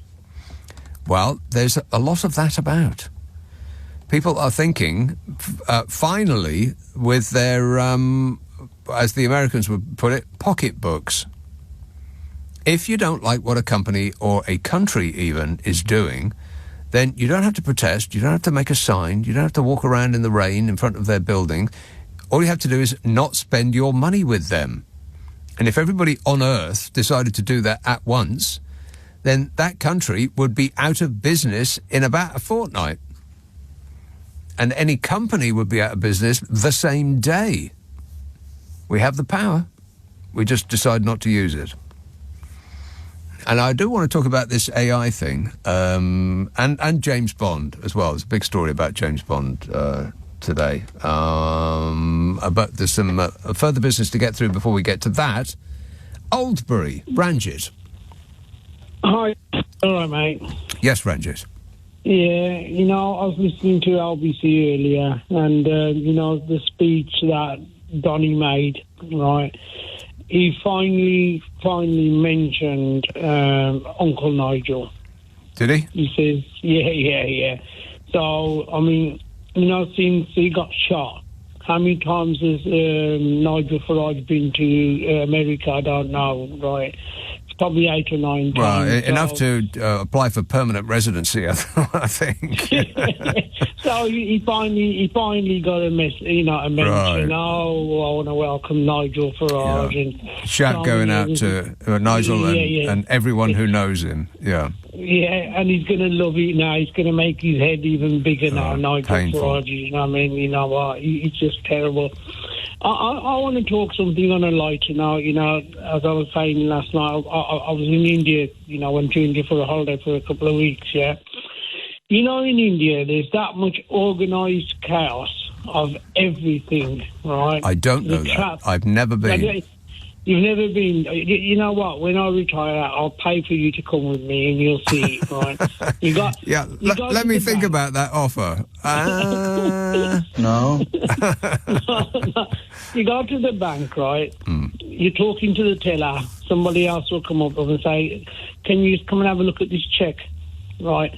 And the teller will look at the check and then carry on talking to you. And you think, God, I'm standing here in the queue.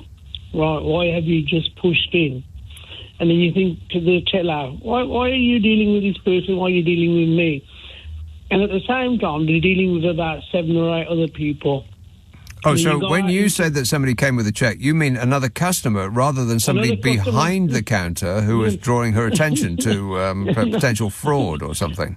No, everybody just, if you... So queuing is not a thing, is that what you're saying? No, queuing is definitely not a thing, right. If you keep a safe distance between the person in front of you, and in the queue, somebody else will just come in, override you, Right. Okay.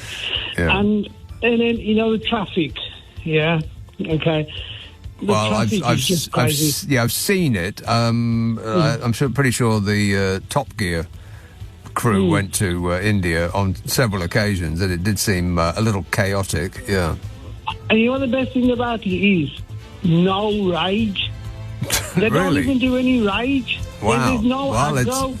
I'm reconsidering your offer. I'll see you at the airport. Brangie, I've got to go because, that's the time. Thanks for that. 0345 6060 973. Friday, Saturday, Sunday night at 10. Nick Abbott, LBC.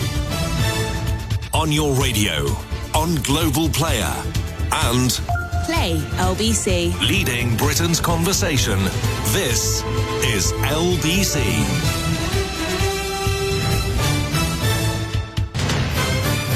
This is LBC from Global, leading Britain's conversation with Nick Abbott.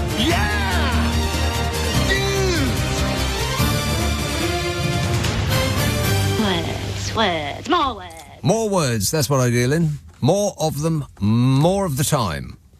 This says, hi Nick, the orange crybaby is scaring me now with his crazy behaviour. I'm starting to hope that that asteroid comes around quicker and scores a bullseye.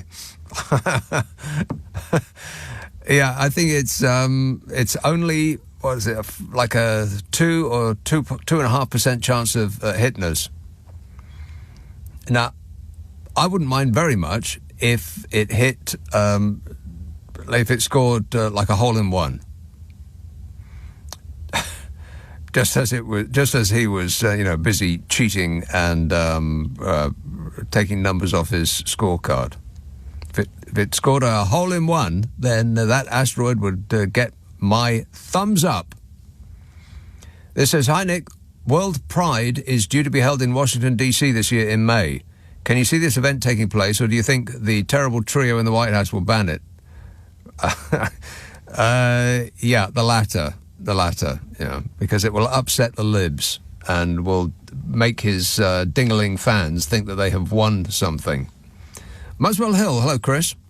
Hello, good morning, Nick. Tell me, is yours a comedy programme? What?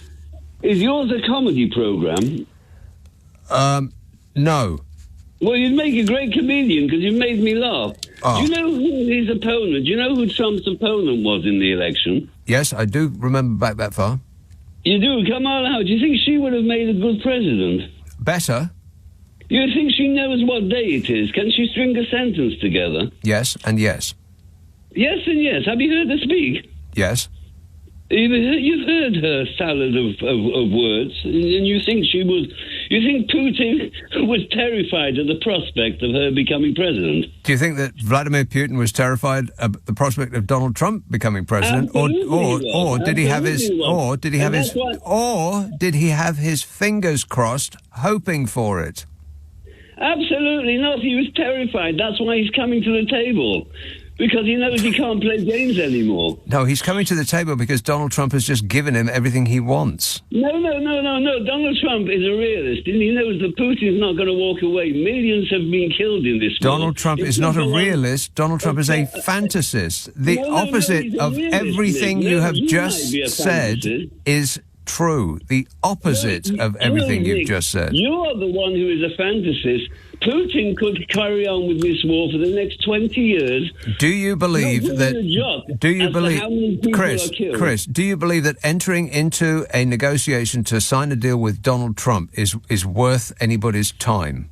Absolutely. What makes you say that? What makes you say that? Because he's a tough man. He's a man who makes deals. He spent all his life making deals. Yeah, all of them terrible. He is a serial failure at business. If that's the product of his deal making, then nobody should sign a deal with Donald Trump.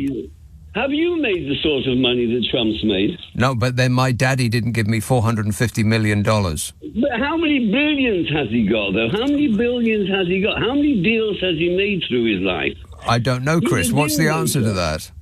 He's a deal maker, and he will make a deal with Putin. Yeah, nobody should ever sign a deal with Donald Trump. He doesn't stick to deals. Well, what's your proof of that? Can you tell me? He tore up the nuclear deal with Iran, a deal that protected millions and took years to sign, and then he woke up... Listen to me! And then he woke up grumpy and tore it up in 12 minutes. He tore up the NAFTA trade deal between America and Canada and Mexico. He tore up a nuclear weapons deal with Russia. He tore up the Trans-Pacific Partnership trade deal. He tore up the Paris Agreement on climate change. He pulled out of UNESCO membership. He took America out of the UN Human Rights Council. He took America out of the UN Agreement for Palestinian refugees. Name me one deal that he has actually kept to. Well, I think many of them he was quite right to do. Well, that's irrespective of what I'm talking about. I'm saying he never honours a deal. Name me one deal, I'll make it really easy for you, just one, that he has signed and kept to. Well, I don't know specifically which deals. Okay, you don't, all right. And whatever it is you're doing to your voice, Chris, I would stop doing it immediately because you sound, I don't know, what's a nice way of saying disturbed? It's disturbing listening to you, but I do appreciate the call for whatever that was.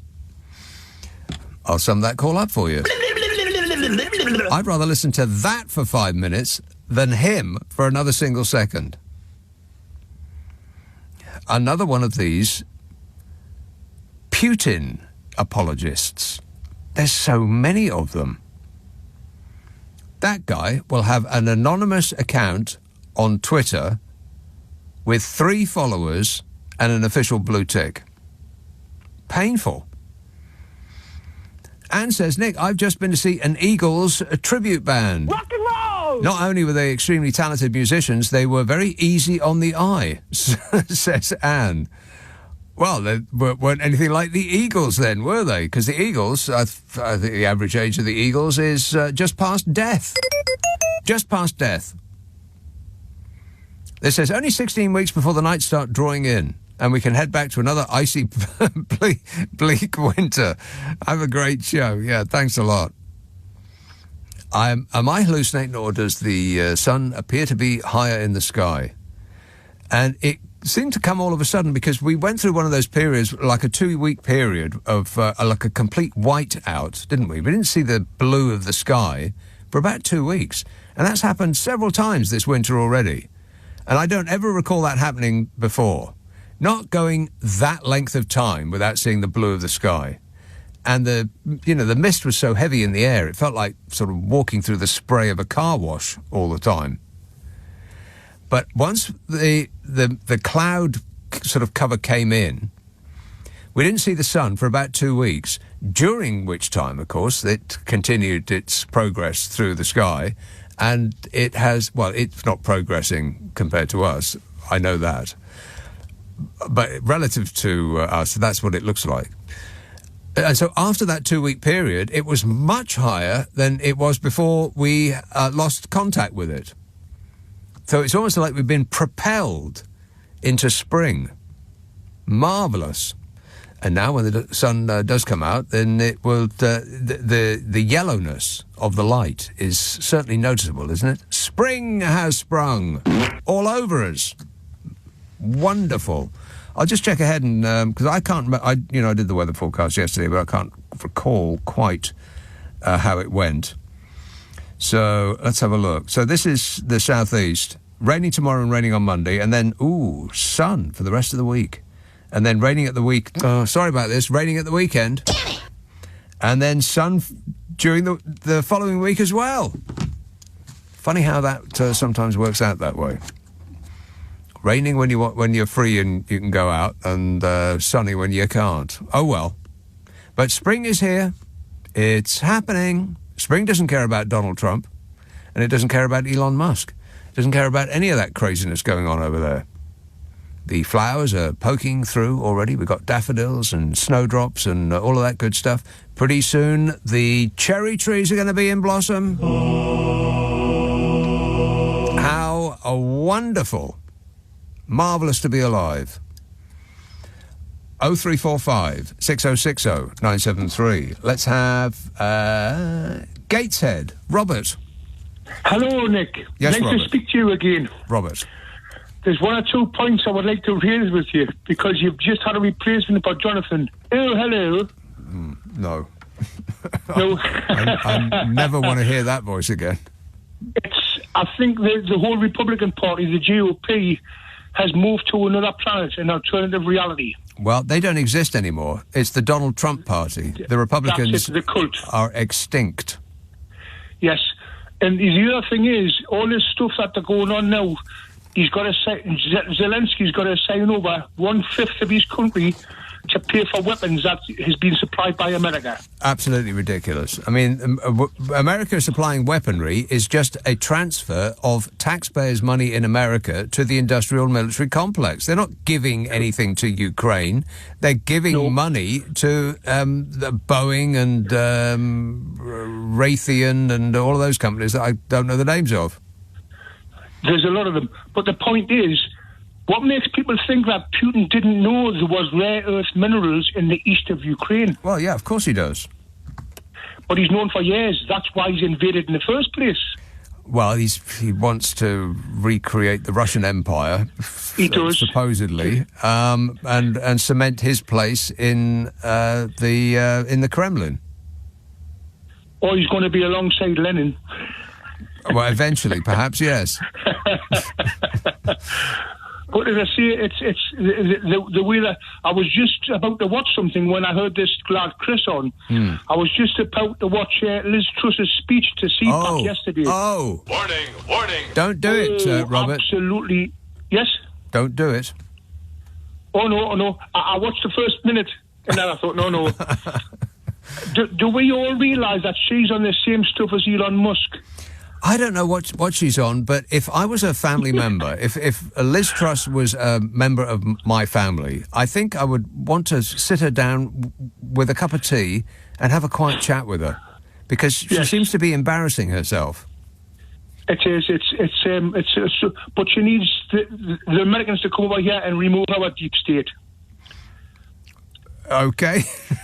Oh, that's what. For the bogeymen. Yeah, that's what she said. Yeah, that's right. She said that we need Elon Musk to come and remove our deeps, because she's still going on about the only reason that her premiership failed was because the woke financial establishment was against her. And I'd like to commend you, Nick, for what you said before about the American police in 6 months' time would be told to fire on their own people. I bet you. That's what's happened. Oh, you're right. I'm going to let you get on with your programme. All right. Thanks a lot, Robert. Cheers, mate. Before the end of the year, Donald Trump will be instructing his hench people to fire into protesting crowds. I bet you that happens. I don't think there's any way that is not going to happen. What else have we got? This says, why is Elon Musk dressing as a casual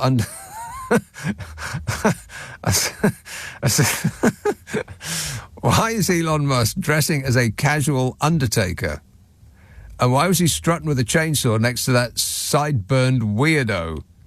We can laugh at what's happening in America, but the fact remains they voted for a fascist clown show and the rest of the world is paying the price. Yeah, if only they had only voted for a clown show, not a fascist clown show. Boris? I can't comment on that. This is LBC. Nick Abbott. Alexa, send a comment to LBC. Have an outside line, please. 0345 6060 973.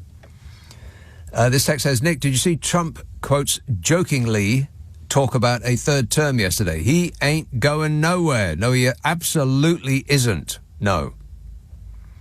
He keeps talking about himself as a king and talking about the third term, and he is absolutely not going anywhere. At the end of these 4 years, he will still be there and will continue to be there, I bet, until he hands it down to Lurch, his son.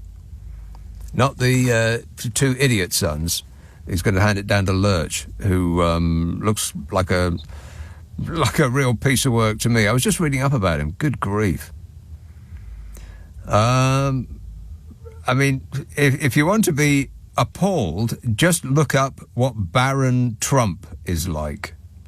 I mean, I could tell you some of the stories, but none of them are particularly nice. 0345 6060 973. Long Sutton. Hello, Joan. Oh, hello, Nick. All of a sudden. It's you. Wake up, Joan. I'm back. There you are. Yes, Joan. Yeah, I'm back. Disagreeing with that previous caller and agreeing with everything you said, basically. I've still got the three musketeers over there, the Trumpites. We talk now, but we don't mention Trump. It just causes big arguments. So, but I just wanted to tell you something that I spoke to you before about when you were talking about inheritance and families causing problems. And I had a sister who got a house, and it's still not settled anyway. Nobody has anything yet, but this particular sister, who I think I mentioned at the time, has plenty of money anyway, but she just sold her condominium that she's not using anymore for $310,000. Not a lot, but she decided to go down to get something medical done with her feet. And right next door, there's a fish restaurant and she likes clams. And she went in, and they were $39 for 12. What? Those little clams, like about the size of a 10p piece? Apparently, I don't like any fish at all, and clams definitely not. Yeah, I'm not a big fan. So, it's kind of like too much like work to me. I mean, I've had plates of pasta with clams in them, but they come with the shell still on, and that seemed like if I go to a restaurant, I want to enjoy myself. I don't want to be presented with work. You're fighting with it, like an oyster. Right. So she they had to be cooked, so it was early-ish. And she does like a lunchtime drink, and it happened to coincide with it. She didn't tell me how much it was for the glass of wine while she was waiting. But, so she got the clams, and I think she took them home. And as we were talking, she said, something? You mean she adopted them?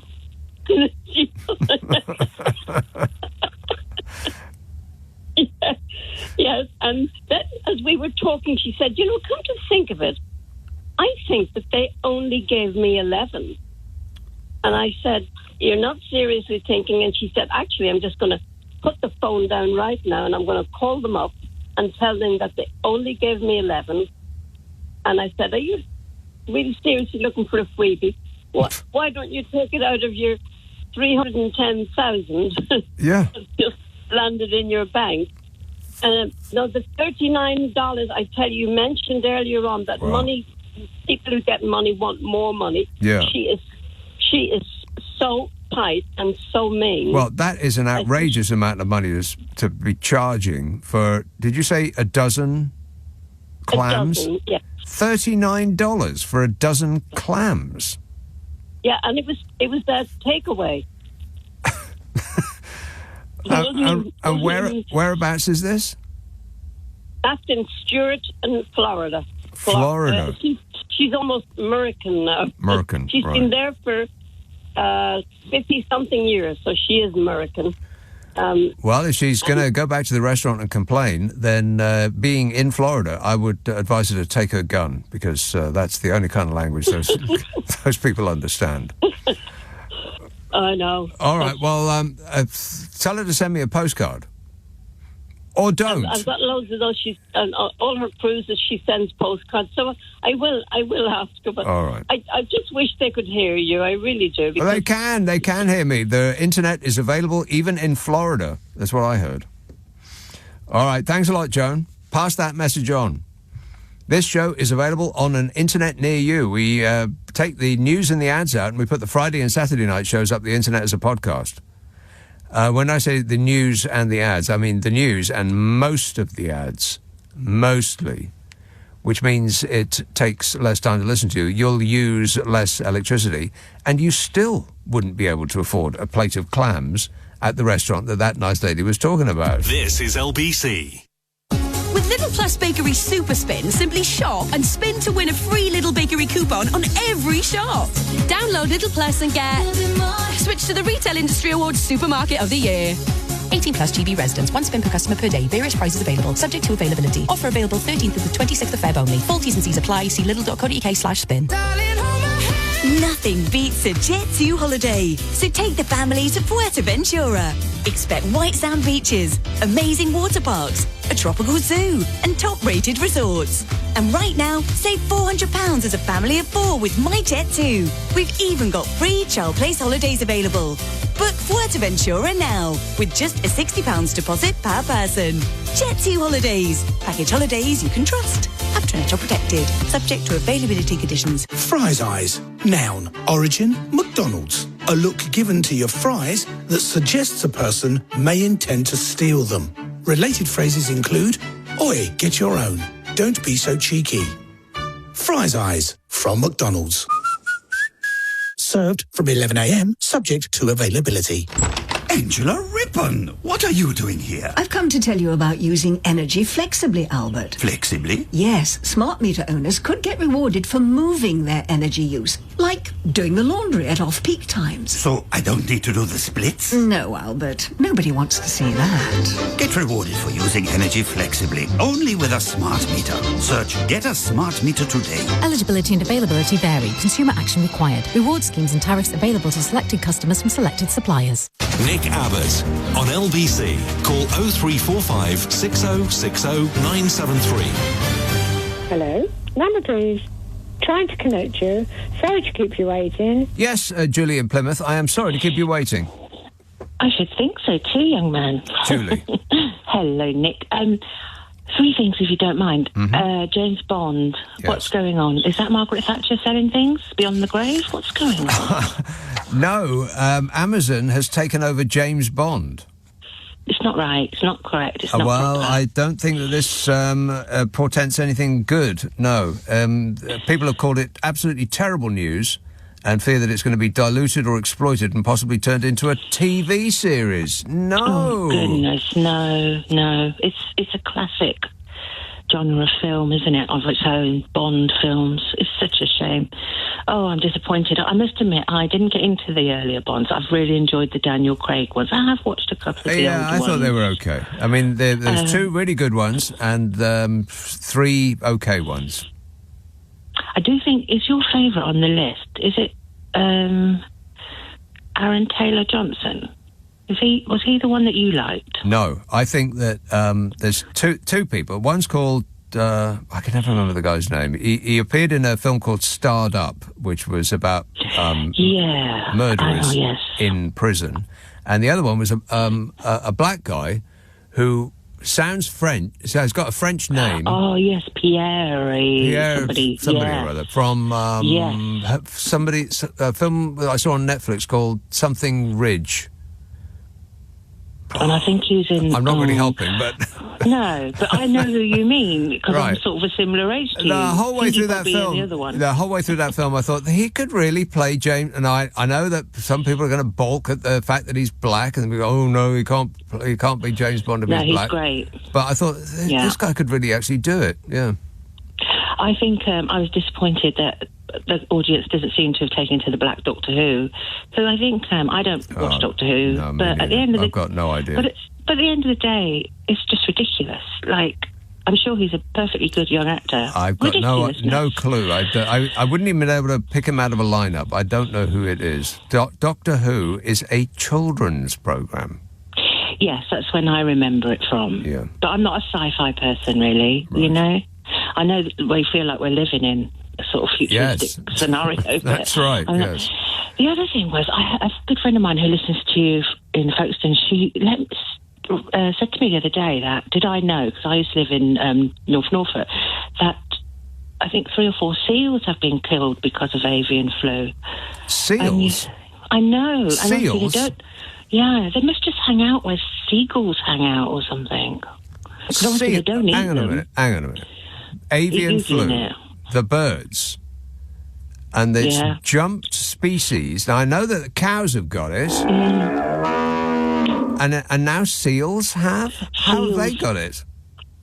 They must be hanging out with seabirds, you know, in the similar places, because they're not eating seagulls, are they? They're eating fish. Out? in similar sort of rocks or I wonder if beaches seals eat birds. I bet they probably do. No. I bet they do. Bet they do. Oh, God. But it's not good, is it? It's, Well, particularly as the new regime in America has gone about firing all of the people whose job it is to keep us safe from pandemics, which, by the way, was exactly what this guy did. Yeah. Wait a minute. Yeah, practically the moment he came to power, he fired the people whose job it was to protect this country from pandemics. And then a couple of months later, do you recall? We were all indoors wearing masks. I know. I lost one of my brothers, and way before his time. Last thing, Nick, I'm so glad that I've kept my first record I bought in Woolworths, my 45-inch by the Smurfs. Where are you all coming from? I'm so glad I've kept that if this is going to become a problem in the future. You're trying to get 45-inch? But no, it wasn't a single, a 45. It was... I don't know what kind of record player you've got, but no, it was not 45 inches. No, it was 45 RPM, revs per minute. I'm sorry, I'm not... 45 inches. No, I don't think so. I was only little. I was only about 8, and it was a Smurf. Okay. So, it's a classic, Nick. Have a listen. No, I won't. And no, it isn't. And you don't get to excuse that by saying you were 8. You should have known better, Julie. Somebody should have told you to grow up. Thanks for that. 0345 6060 973. Gary in Anglesey says, listening to the frightening ramblings of Donald Trump, my friend has reminded me of the 44th Vice President of the USA, Dan Quayle. He served under George Bush Sr. Absolutely. Oh, that was the wrong one. Absolutely. There he is. He served under George Bush Sr., not Jr. And there is a catalogue of his quotes online. I challenge anyone to try and read them without falling about in fits of laughter. Check them out. I think you'll love it, says Gary. Dan Quayle. Yeah, that potato with no E. What's remarkable is that George W. Bush used to be the benchmark of stupidity of American presidents. And look at us now. This is LBC with Nick Abbott. Call 0345 6060 973. Text 84850. Alexa, send a comment to LBC. Everything is going extremely well. You bet your life it is. 0345 6060 973. Keith says, Nick, have you noticed that Donald Trump doesn't read the executive orders that he signs? He's told what they are, and then he signs them. Maybe somebody could slip his resignation in there. No, he doesn't read any of it. You know he doesn't do any work because you can see the state of his desk. There's never anything on it. Apart from like a child has a box of crayons, he's got a box of Sharpies. How many does one man need? He's got about a dozen Sharpies on his desk and nothing else. It's completely empty. Like his mind. Don't be rude. He doesn't do anything. He shows up to be feted, does his big boy squiggle on what could be the wine list, got absolutely no idea what's in any of it, and then he lumbers away to play golf at the American taxpayer's expense. What a life, eh? Dave in Poole says, Nick, Trump's closing verbal diarrhea at the CPAC debacle is proof that Orange Man Baby is definitely the Antichrist. It's like like the kid in The Omen has finally achieved his goal. Well, I think his kid, Lurch, seems like Damien. I mean, he's just got that look about him of sort of... Maybe it's just the way his face falls, but it looks like concentrated evil to me. And like I said, I was reading a story about what he's got up to, and it's to say that it's unpleasant would be an understatement. Just, I mean, what a family.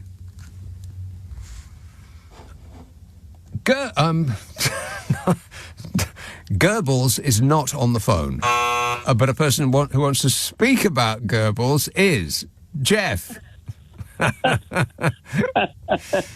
Hey, Jeff. Well, Nick. Jeff. Jeff. Yes. Do you remember? Jeff? Hello. You can hear me. Hello. You can hear me. Yes. Can you put Goebbels on?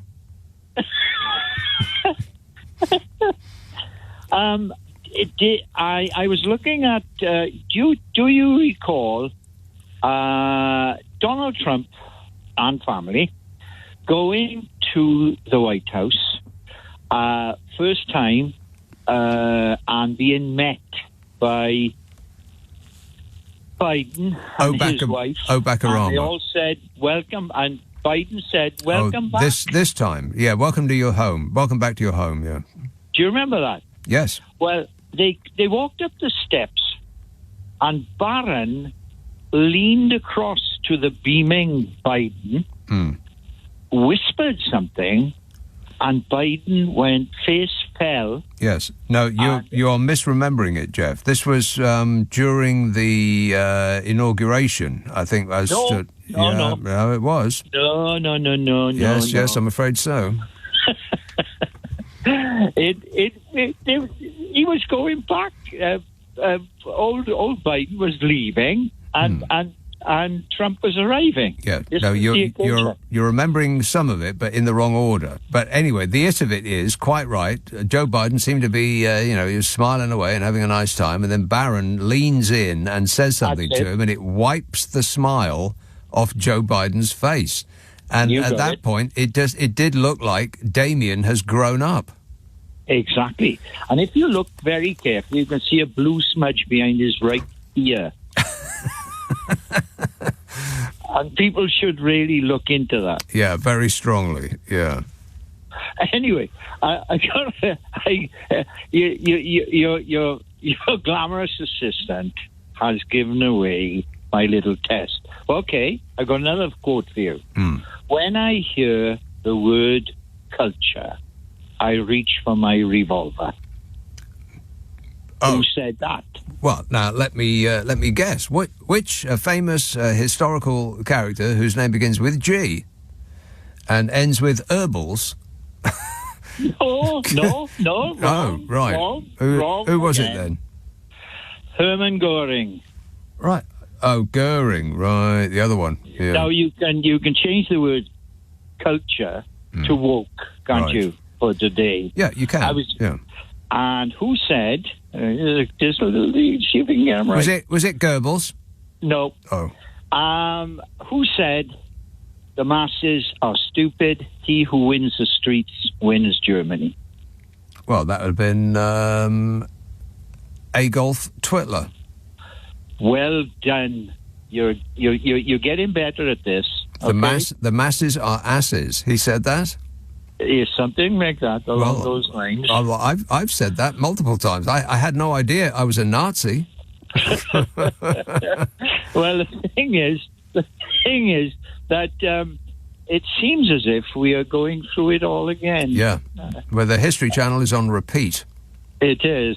Steve Bannon, he seems to be a leftover hippie or a hobo. He looks like it. More like a hobo, yeah. Yeah, well, he's come out quite blatantly and said Elon Musk is actually a guy that cannot be resisted. His money is so massive that small countries cannot resist this man, were the very words he used. Yeah, and they can. They just have to do it. Right. So, and the reason why people like that will take over every now and again in human history is because people allow them to do it. They feel as though, oh, well, what can we do? There's nothing that we can do, so we'll just roll over and let it happen and hope that the fire can be extinguished. Sooner or later, it just burns itself out. No, put the fire out now. Well, Starmer's got an opportunity. He's going to see him. What's he got to offer, Nick? What can he go into that room and say, hey, Donald, listen to this. What's he got to offer there? Well, he's got one thing in the bag. If you keep on going like this, Donald, I'm going to take the UK back into Europe. Well, why would that affect Donald Trump? What does he care? Well, what else has Starmer got to offer? complete obedience. That's the problem with dealing with Donald Trump. I've said this multiple times, including on this show, that it's difficult to deal with somebody who doesn't care about what happens to their own people. That's why dealing with dictators is so difficult, and you just go from naught to war in 6 seconds or less. Exactly. That's because they don't care what happens to their own people, whereas people in democracies, they do care because they are dependent on those people giving them their votes. And that's why it's difficult for Trump, because Trump is, let's not kid ourselves, he is a dictator in the making, if not already made. He's made. It's there. He's done it. Amazing, really. Some painted dancing clown off the television has just taken over the world's most powerful country, and it was easy. Your description of him as a space hopper is perfectly correct. Yes. Same colour, same shape. Yeah.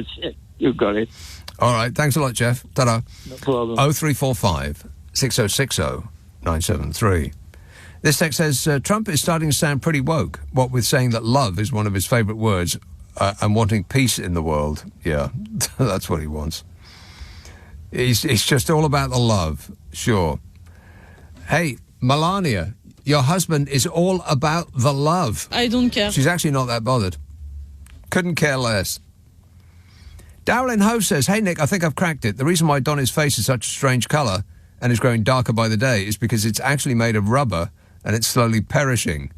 Just wait till he pulls it off, revealing that he is, in fact, the Russian spy Tom Kruisk. I don't know who that is. I believe the rubber part, because his face does appear to be getting darker by the day. That's true. I don't know whether he's changed makeup or makeup artist or... Well, I don't think there's any art in the application of his particular makeup, but, you know, somebody's putting it on with a trowel. Dave says, good evening, Nick. We, the British public, have a backbone. Tell Trump he can put it in his pipe and smoke it. I don't care about any special relationship. We never had, and Europe will go stronger. Yeah, we never had a special relationship. Our special relationship was they told us what to do, and we said, sir, yes, sir.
And Chris in Epsom says, I have some refreshing news from Germany for you. The German AfD party announced that if they win the election, they will hold a referendum to leave the European Union.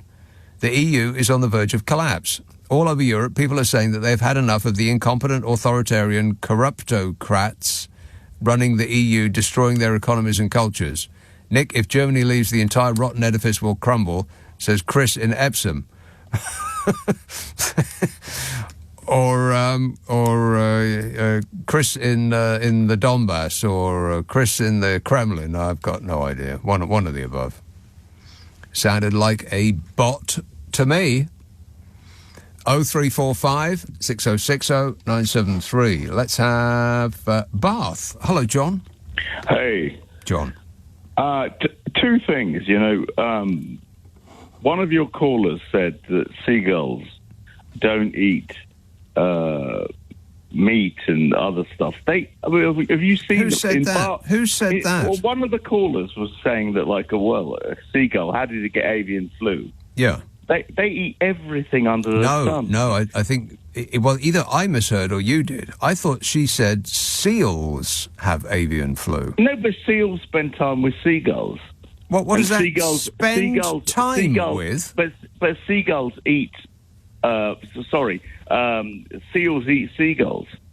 Yeah, I was wondering about that. Do seals actually... Can they digest feathers? Yeah, it's just like cross-contamination. They're all... I mean, if you ever see a seagull, it'll eat anything under the sun. Well, a seagull, yeah. Yeah, so you imagine that goes in the mouth of a seal. It's like a cross-contamination holiday sort of thing. Right.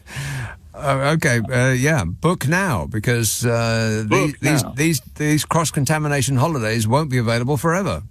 But the other thing I was going to say to you is one of the guys rang up earlier on and he said to you, have you ever earned 400 million quid? Because you criticised Donald Trump. Yeah. And the question begs answering, has he? Well, I'm going to assume that the answer is no. Yeah, of course it isn't. And you're a successful broadcaster. I think you're in a bigger position to actually make a comment about it than he is. Yeah. What's he done? When does his show start? Yeah, exactly. I'm still waiting for it. And I'll tell you something. You were right about his voice. I couldn't work out it's painful. if somebody had compressed his thorax. I don't know. There was something seriously wrong in all senses of the word. Yeah. These apologists of Trump, it's actually amazing to me the way that it just... I mean, somebody called up, I think it might have been you yesterday or the day before, a young person caveated by 17. Oh, yeah. Saying, what a genius. What's surprising to me is the people that love Trump also seem to like Vladimir Putin a lot, which is kind of...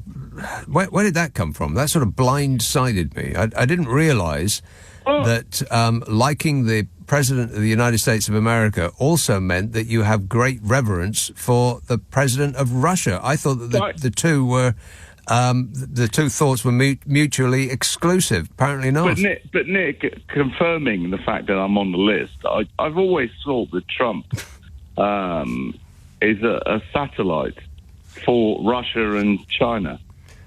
Well, I don't know about China, but he seems to be weirdly in love. Well, that's where Musk comes in. Well, Elon Musk does a lot of business in China, and he doesn't want to jeopardize making more money because, billionaires aren't made of cash. But you said about that chainsaw thing. Yeah. I think he thinks he's like Iron Man.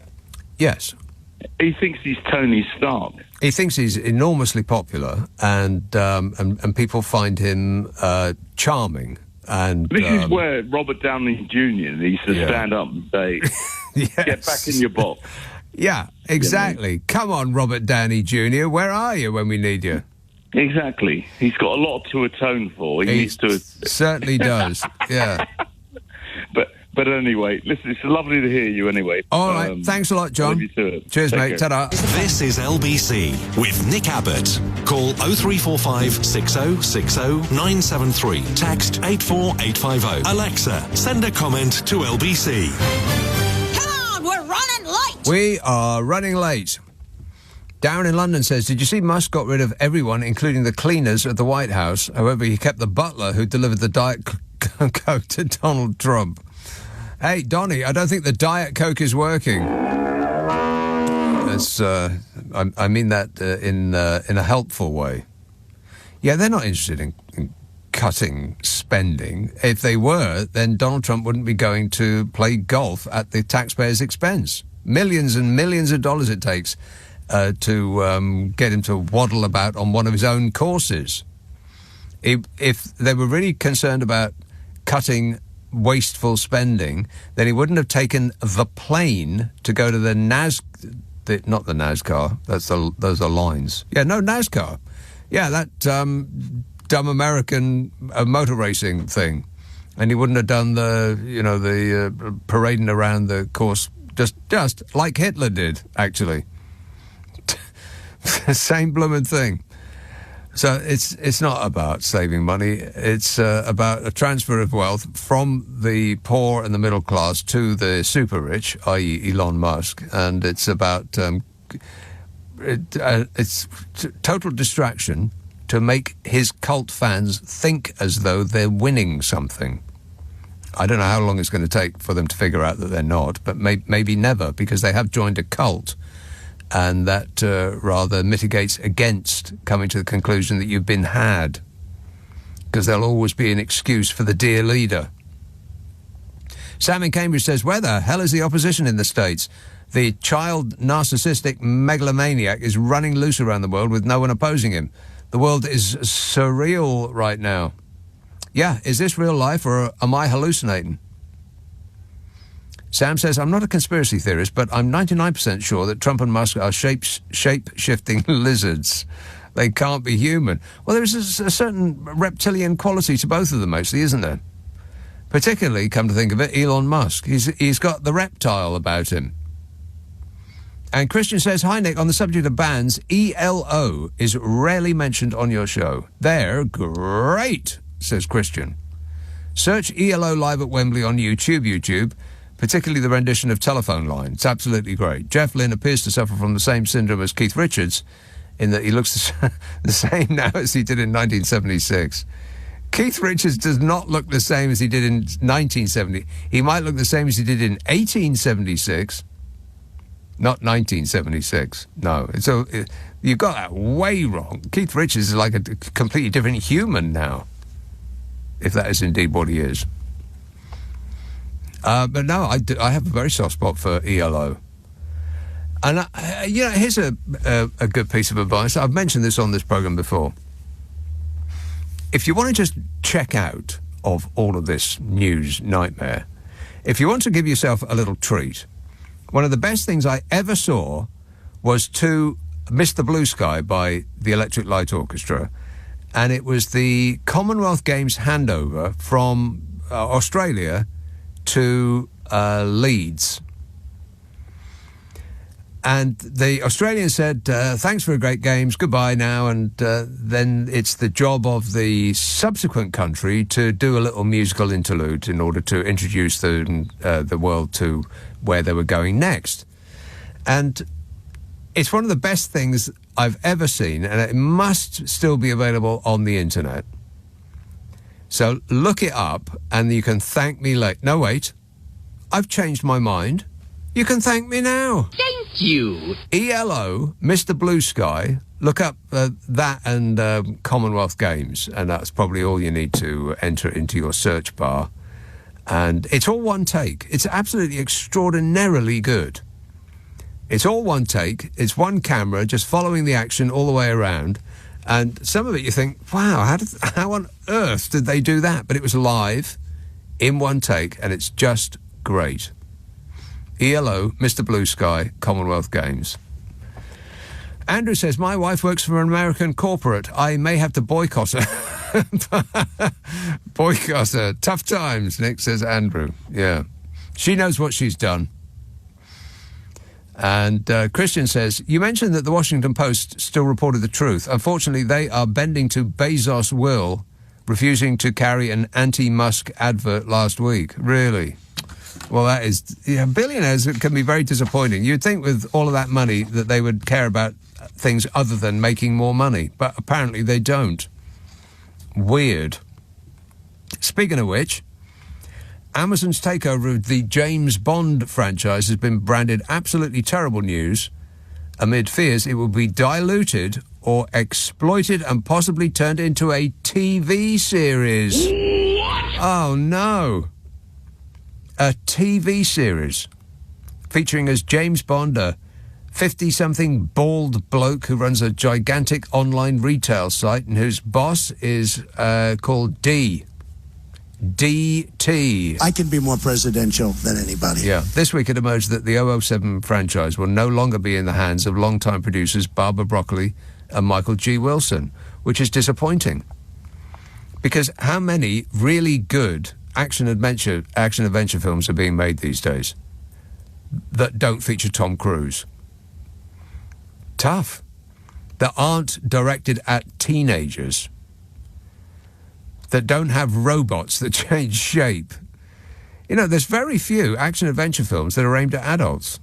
Almost none at all, that don't have Tom Cruise in them. And, you know, Tom Cruise's thing is that he does all his own stunts. And how old is he now? I mean, he can't be much off my age.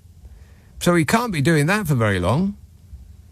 So when he stops doing it, all we'll have is James Bond. And now we haven't got that. Ah!